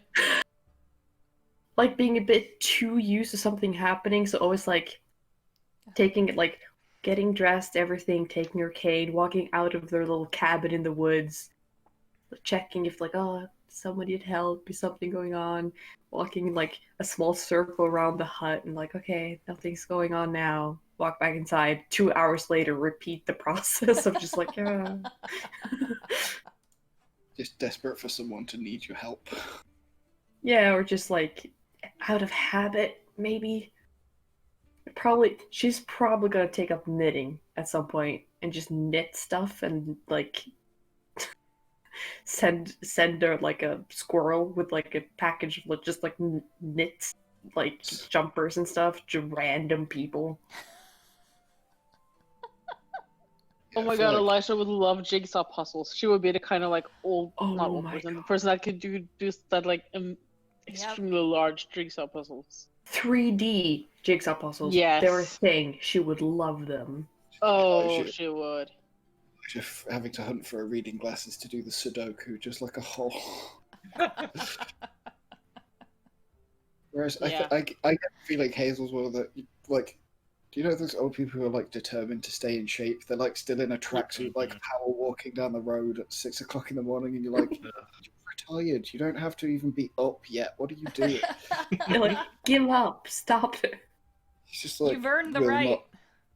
Just Hazel will not stop running the cafe and running the orders. Oh She's no. Like, full on like power Not old at lady. all. I imagine at some point Eggs probably comes in and is just like, because I have always played Eggs as having a little bit of wanderlust, and so she'll just like randomly show up and just be like, hey, what's going on? And help. You're retired. Your eggs be gone. No, I'm trying to help. And that kind of thing. Help. Yeah, she's always wanting to just be like mixed up in everything, even as she gets. Granted, she doesn't age, so.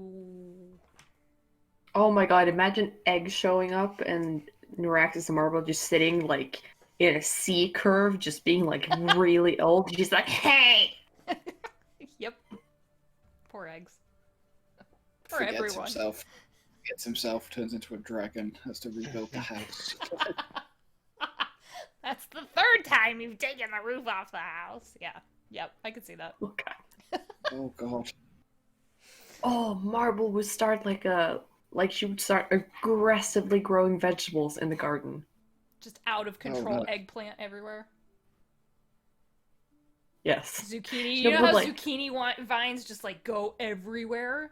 Yeah. Yeah. Like, and just like expand it to have more things to do, and like if they want a vegetable, she has like 5 million of them. God, it's just casting like, is it plant growth or Yep. druid grove or whatever? Plant or growth just- Yep. and rich land is a thing, I think, and yeah, all Oh my sorts of things. god. I do like that though. Neuraxis and all going, yeah, full like Statler and Rudolph.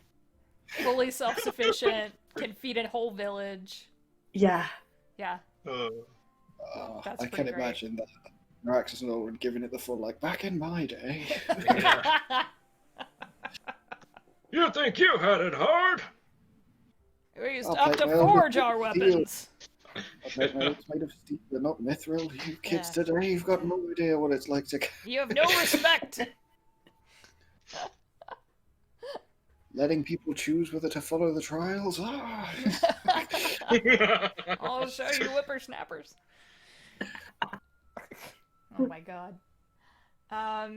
Old man yells at clouds. Yeah. More Yes. Yeah. Yes. Pretty much. Together. Really, it's I want to better be a cowboy, baby. I want to be a cowboy. cowboy, baby. Wow. I will say, I thought about this earlier, and I'm realizing now that I probably should have said it before, but Marble, at some point, the swamp cows start coming to your garden. in old age. Like Just swamp retired cows. cats? Or... No, just whatever. She adopts them, gives Yeah. them names. It's like you feed knits stray them cats clothes. once. Yeah. Ugh. Do you tell Naraxis about the kid plane? Oh my god. Yeah, and I think she would probably bring him at least once, just to show him and like introduce the kids to him and like, oh yeah. And when she Oh boy. she like harvests like whatever like her like she realizes like, okay, I have too much food here, I need to like do something with them. She'll like harvest like a shit ton of vegetables and brings them to the kids in the woods. Aw. Yeah. Yeah. Yeah. No, And then no. like sections out some of them, set those on fire, and then have the rest eat. I think Naraxis would like attempt to integrate them back in, like as in like in Draconia, like look, there are houses and schools and people. Like you don't, if you want to, here are some non-scary, friendly people who will look after you and take you in. I think Marvel would be very much in on that too. Give them an opportunity if they want to like come back and like live with nice people and in a safe place. Yeah, because there's probably like a lot of like war orphans from Draconia and stuff. So that's probably like a whole thing. There is like a system for like taking care of these displaced children. And like I think I did the math on it. I think Marble can build like 3 decently sized stone houses in a day. Jeez. So like if someone wants a house, she can build a house. I mean, some of them will go, but if they stay where they're at, they don't age. It is full Yeah. Peter Pan syndrome. So So it's totally up to them. She's never Yeah. gonna force it, but she gives the option. Yeah, they'll just. Yeah, She gives it a little like, nudge and points at every single Dragonborn and be like, should we take that one? Should we take that one? Could add to our horde. God. But yeah, he'll just like after he hand builds an orphanage with Kima, it's just like. Aww. By the way, those weird kids you look after in another universe can come and stay here. Like they don't have to live outside of reality in some kind of. I just don't want it to be over. I know. I know. Keep talking. Keep talking. Quick. Keep Make talking. Make up more things. Ah. Add Ah. questions. Ask more questions. I will say that this story is over. We will have the one shot hopefully sometime this summer. So that'll be fun because it'll be everyone amped up to 20th level, and we are gonna have a fucking sea battle. That'll be really good because we didn't get to have one in this game, and I'm very excited about. I swear someone was gonna. Okay, what's your favorite? That question could go really wrong, Ada. I think that's a bad idea. What's your favorite flavor? Of what? Of something or just? Somebody's gonna say pasties, and we're Well, we're all gonna lose our shit again. Vanilla? It's Is marzipan a flavor? marzipan. Yeah. You know. So we have a new campaign that has started up. So we're going to be playing some more Starfinder in a couple of weeks. I'm very excited about that. I might have started making Gidget in Hero Forge because you can make rat folk. Good. Oh Hell yeah. So I might do that, Yeah. like if you need like a picture. That's fine. Because you can paint now. You can do their paint. They have a whole Yeah. color thing. Oh. That's And you can order them painted and you too, can order and them everything. painted. It's Yeah. So dope. What? I did not know that. Yeah. That would make Yeah. my life so much easier. Yeah, they Yes. have a whole Oh. painted. They have tons of colors. I spent way too long last night playing with that while drinking beer and just like, and I started making it. It was like the most relaxing thing I've done in a long time to just sit there and fiddle with their. So they have that. It's pretty cool. Yeah. But so we have Starfinder on the 23rd. Is that right? Yes. Whatever that Saturday Sounds right. is. 23rd. Yeah. Yep. 2 weeks. Yeah, that's right. Math. 23rd. We've got next week. I've got my next Curse of Strahd game. They are officially in the part of Curse of Strahd where they're doing all of the things, and they're doing them kind of backwards, and I'm loving it. It's pretty great. So we'll see what happens. So we got Curse of Strahd on the 17th, Starfinder on the 23rd. And then I think we have Starfinder on the 6th as well. I think it's every 2 weeks, pretty spaced out from there, for the most part. Yeah, it's like every 2 weeks or something. Yeah. And then I'm going to be running a charity one-shot for Drawlicon online. So they have moved the con online, as you are wont to do when the world is upside down. So that'll be on the 13th. We'll have all of the dates and stuff on Twitter, but there's a lot of stuff that we're going to be doing in the next few months that'll be really fun. If you have missed out, Sam has now enjoyed our wonderful Slam Vanner game for Oh my Monster of God. the Week.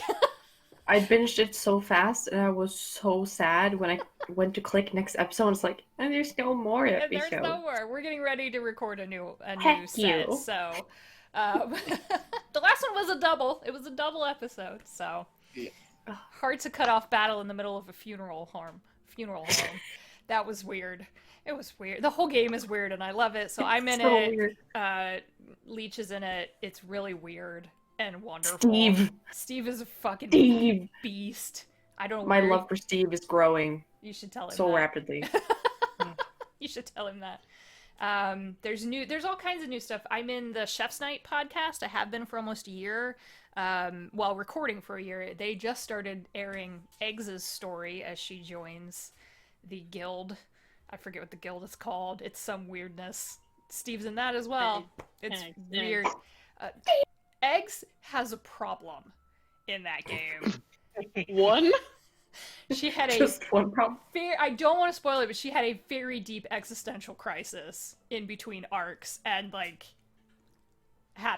there was some.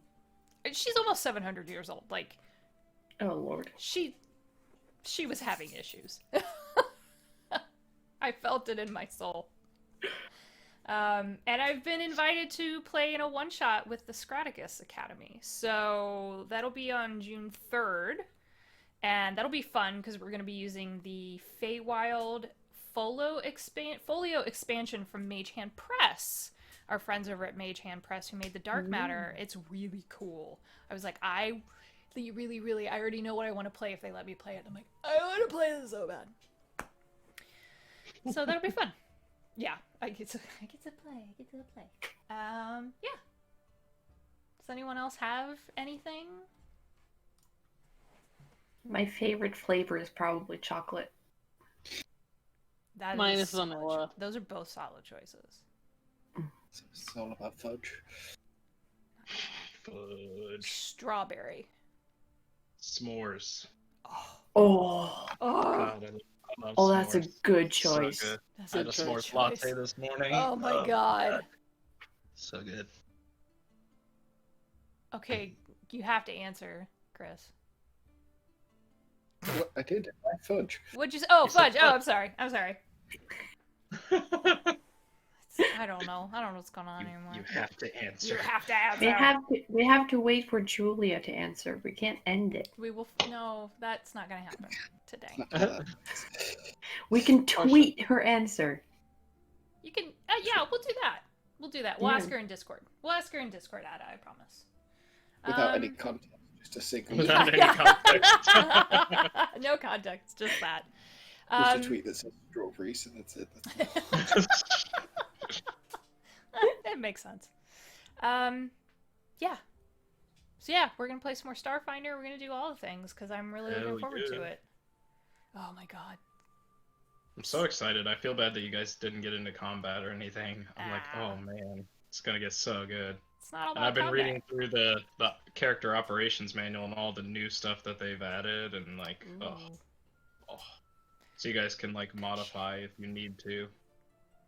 I mean, we're also confused about character sheets that I think going into battle was maybe not that terrible. Yeah, that's true. Yeah, Mm.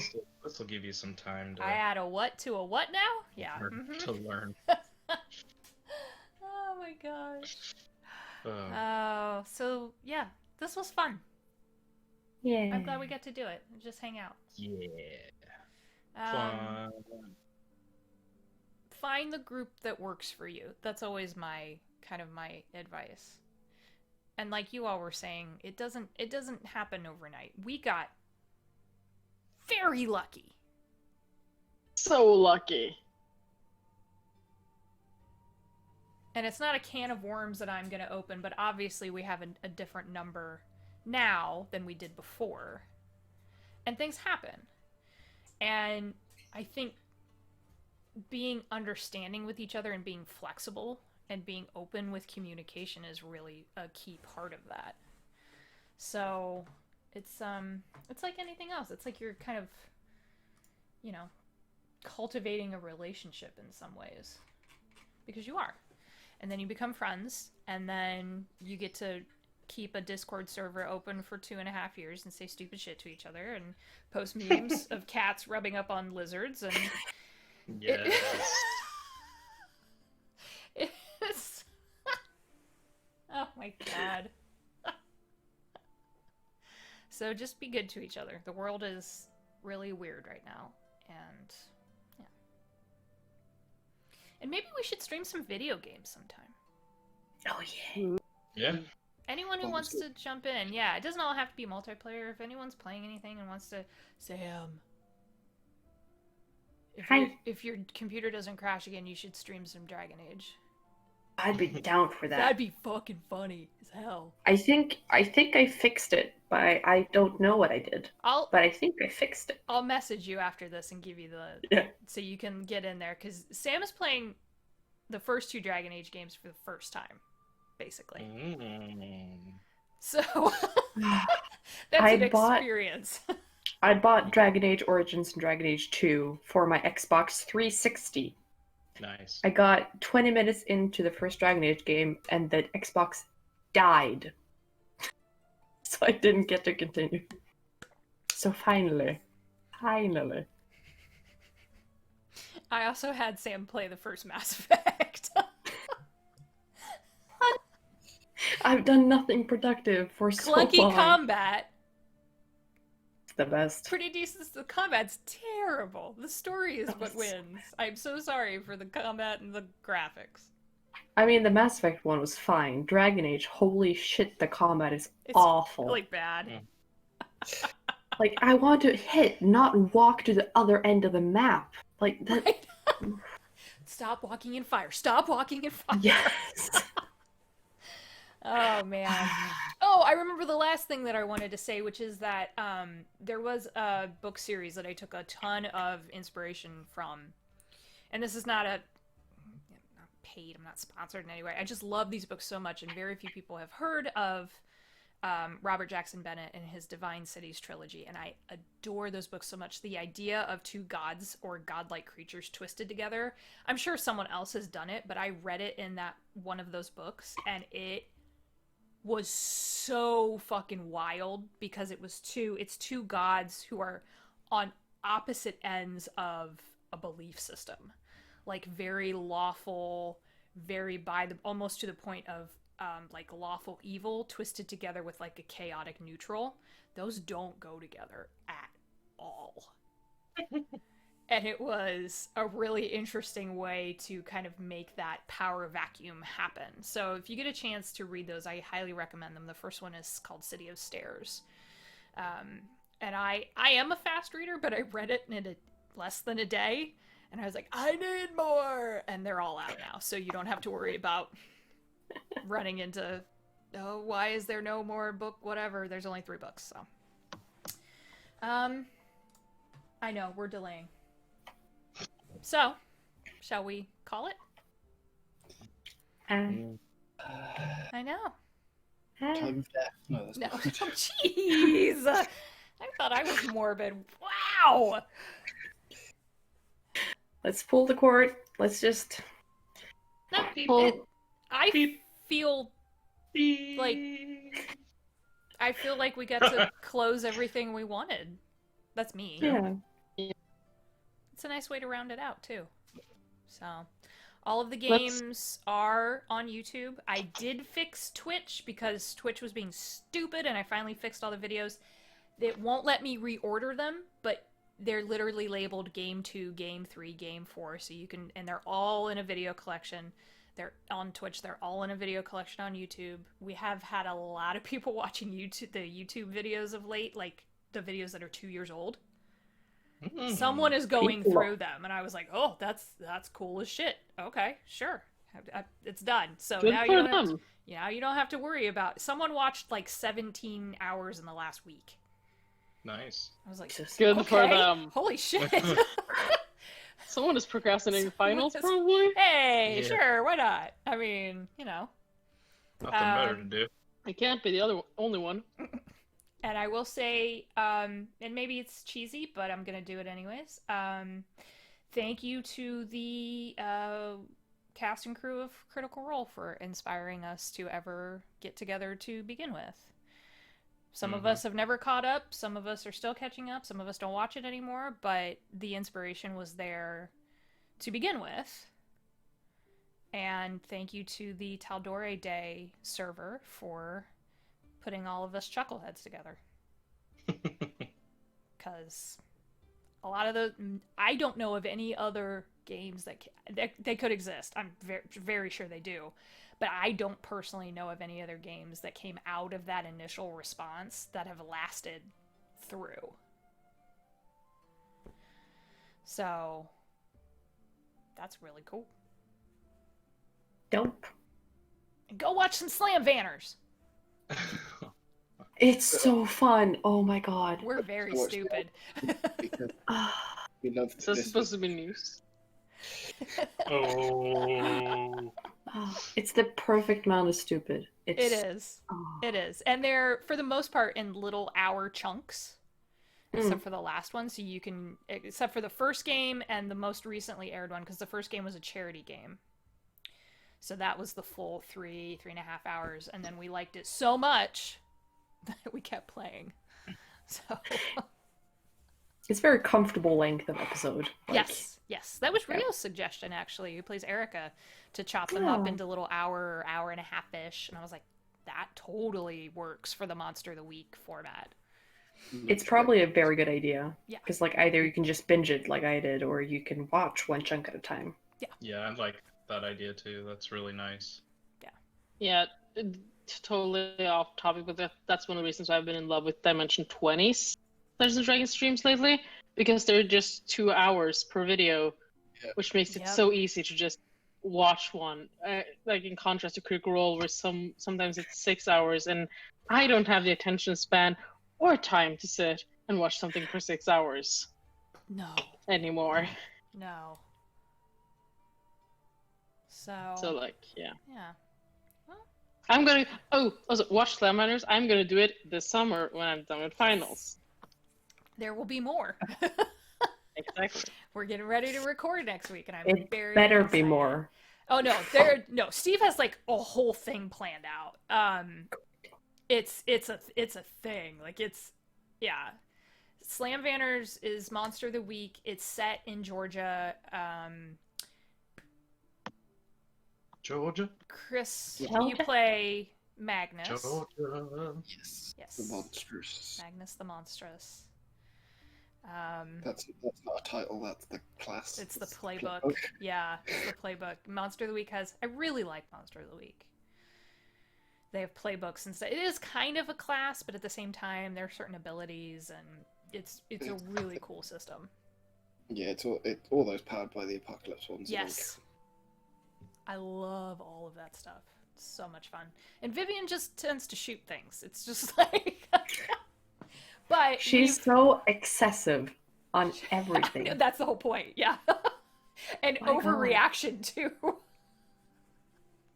Yeah, we have a 13.5 hour long playlist on Spotify because Steve is a maniac. Steve added 10 hours. Steve added 10 hours of audio to that playlist. It's real good though. There's some whack shit in there, but it's just like, what the hell? Some real left turns. All right, I am gonna cut it now, I think. Mm. Cut it. We'll cut it. So, thank you, everybody. Yeah. We love you all. Thank you for hanging out with us. We've had a lot of people jump in. Thank you, Ada, for all of the questions. It was glorious. I love it. And, yeah, so we're on Twitter at terrible_party. We're on Instagram, even though this old person doesn't really know how to use it. And I also don't take pictures of myself. It defeats the purpose, 1, and 2, it's a group thing. Anyways, whatever. Doesn't matter. And we'll see you next week for Curse of Strahd and then Starfinders after that. So, long live the STDs. Yes. And stop. Bye, everybody.